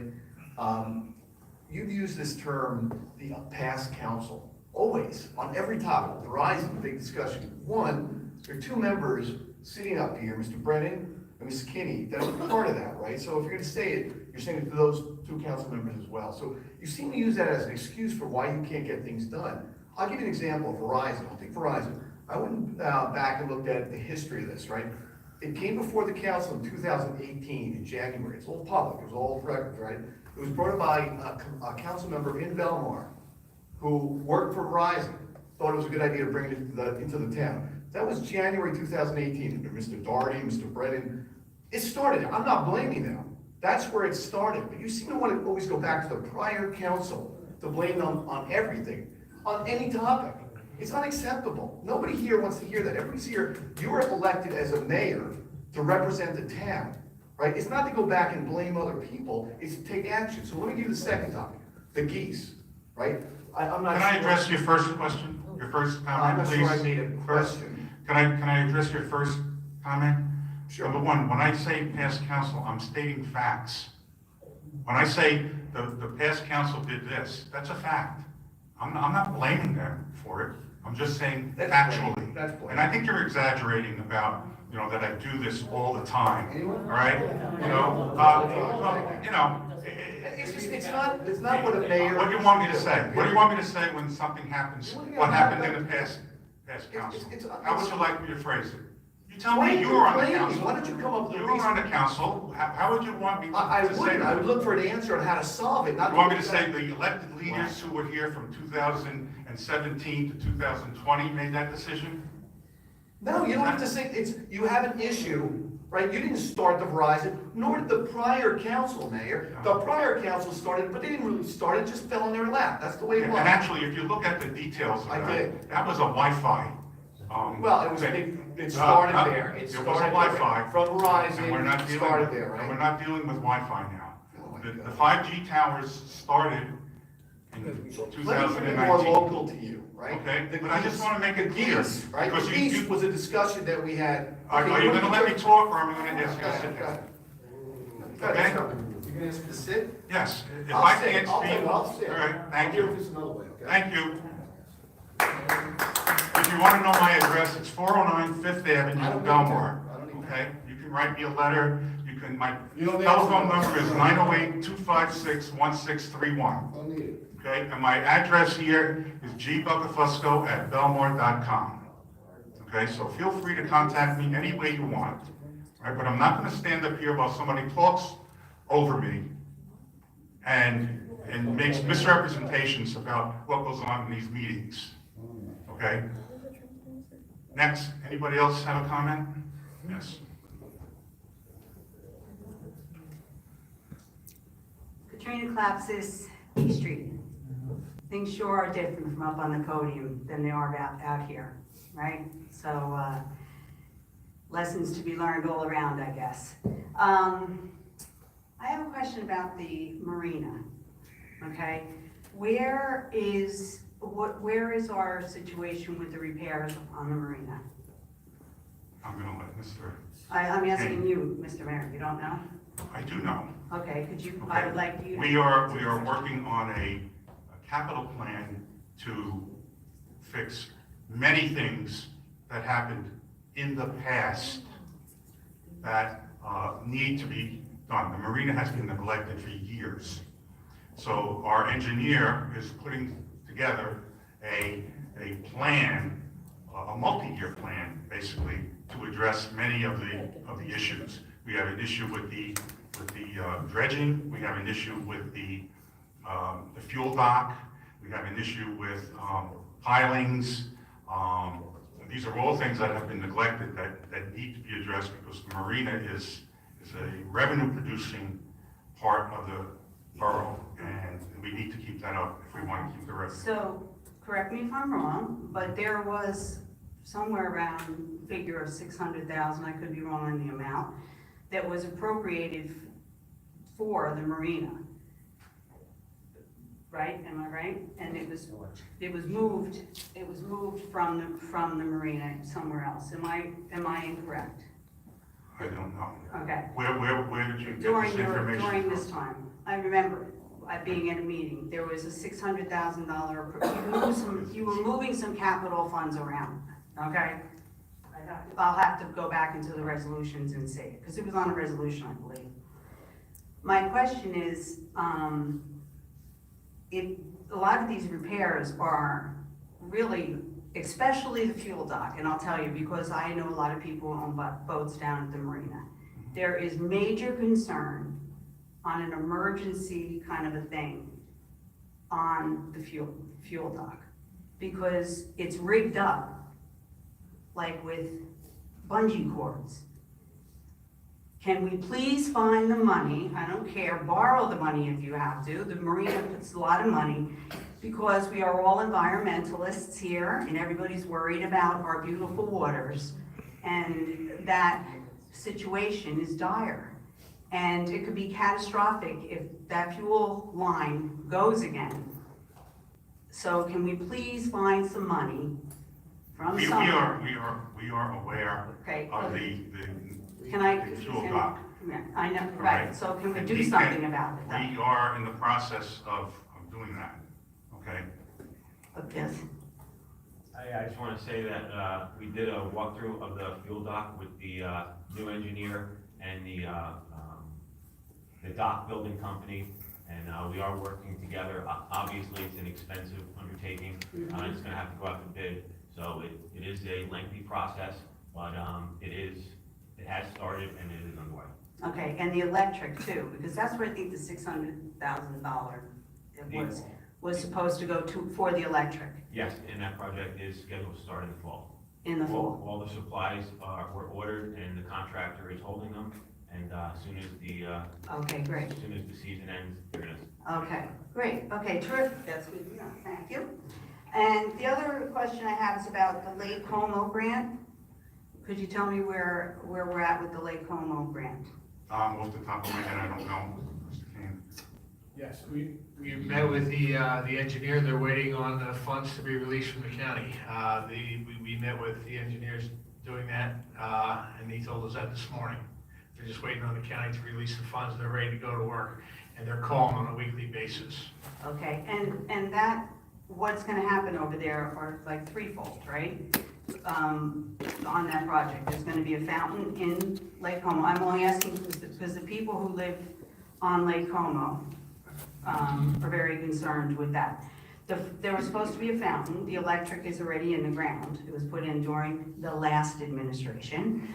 And with the idea that there's gonna be a fountain, an aerating fountain, you know about this, I know, correct, okay.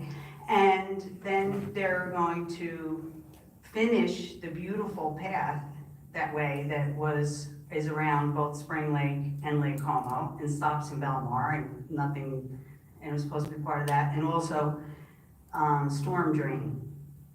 That's what we're talking about, right? You know about this, right? Because you were involved yourself, right, my friend? Yes, that is correct.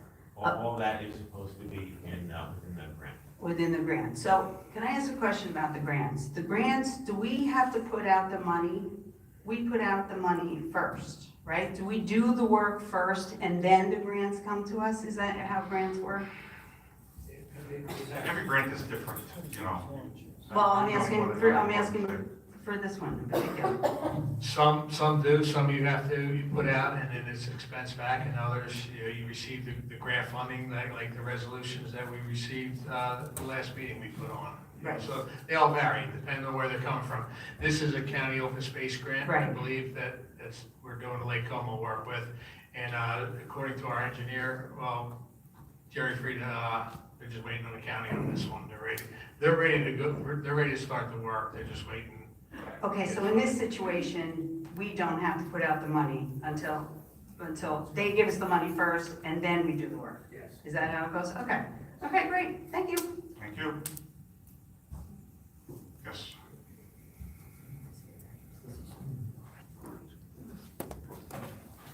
Yeah, Dan Lang, 14th Avenue. Just directed to you, Mayor. What was I gonna say? What are your plans to do as far as keeping the car rallies from permeating Ocean Avenue during the summer? They've been bouncing around. And you get them in here and it disturbs everybody on Ocean Avenue. Any idea what you want to do with that? Well, I think the first thing we try to do is to find out when they're going to happen. If the chief knows, or we get some kind of a heads up that something is going to happen, then they will be prepared to deal with it. That's already happened once this year. And, they reached out to, other law enforcement agencies, and we were ready to deal with anything that came, as a result of that. And I think there were a number of stops and things like that at that point. All right. I'm not aware, have we had any others since? We actually did have one that, the police department was able to stop from happening altogether. With the help of the state police, we were able to, identify who was posting it. It was not the normal group that comes here, but, we were able to, identify the person that was posting for a 2 p.m. pop-up car meet on Ocean Avenue on Memorial Day weekend. So we were able to, with the assistance of the attorney, shut that down, and he was advised to cease and desist. So I guess, as in other areas, intelligence is really key. If we can get the intelligence ahead of time, then we can be.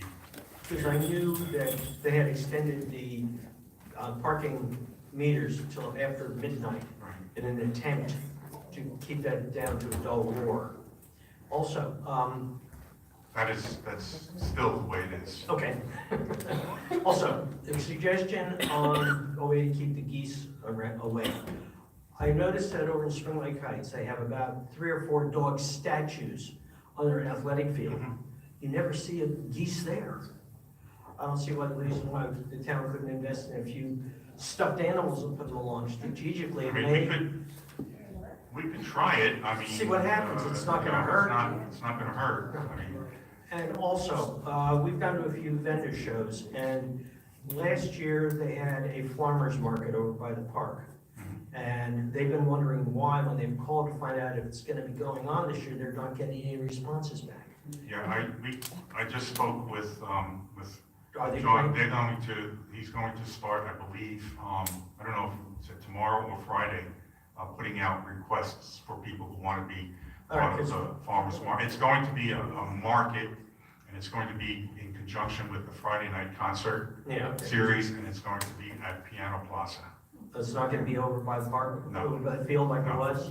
No, because we think it'll attract more people as people come. Where are you gonna, to the, where do you plan to lay that out, since you've got a lot of people in the park, in Piano Plaza for the concerts? Where do you plan to put all those vendors? I haven't had that discussion with him, so I can't really give you an answer at this point. Because when they laid them out over by the field, Yeah. they were strung out, and a lot of people enjoyed going there and participating. Now, it's gonna get a little tight if you put them on Piano Plaza, and you've got all these people with chairs and everything. And at the same time, that restaurant that's on the park, on the plaza, has your tables way out into the middle, so you're losing a lot of space there. Yeah, we're aware of that, and Yeah. that's being looked into. Okay, So, all right, thank you. thank you. Any other questions?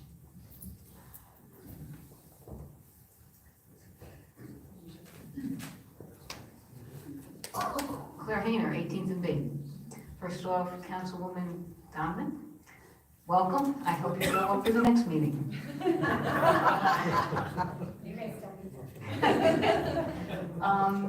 Couple things. The fireworks, Chief, your finest visited me one time with the fireworks, but what I was told by Ryan D'Elia, as long as they are on the ground and not aerial, they're legal. So that's usually, but the ones that are shot up in the air, no, they're not legal, okay?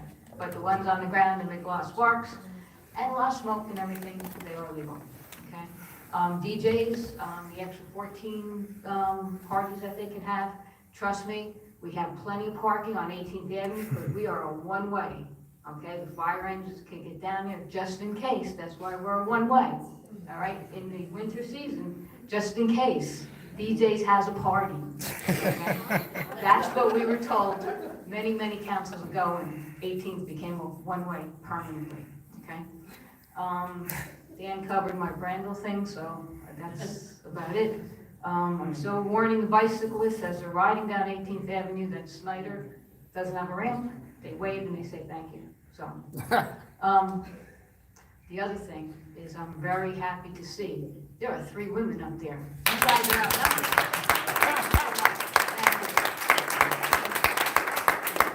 Any other questions? Okay. Nah.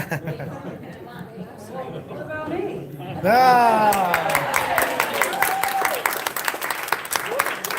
You have a badge. Best chief ever. Can I have a motion to close the public session and adjourn the meeting? Motion. And a second? All in favor? Aye.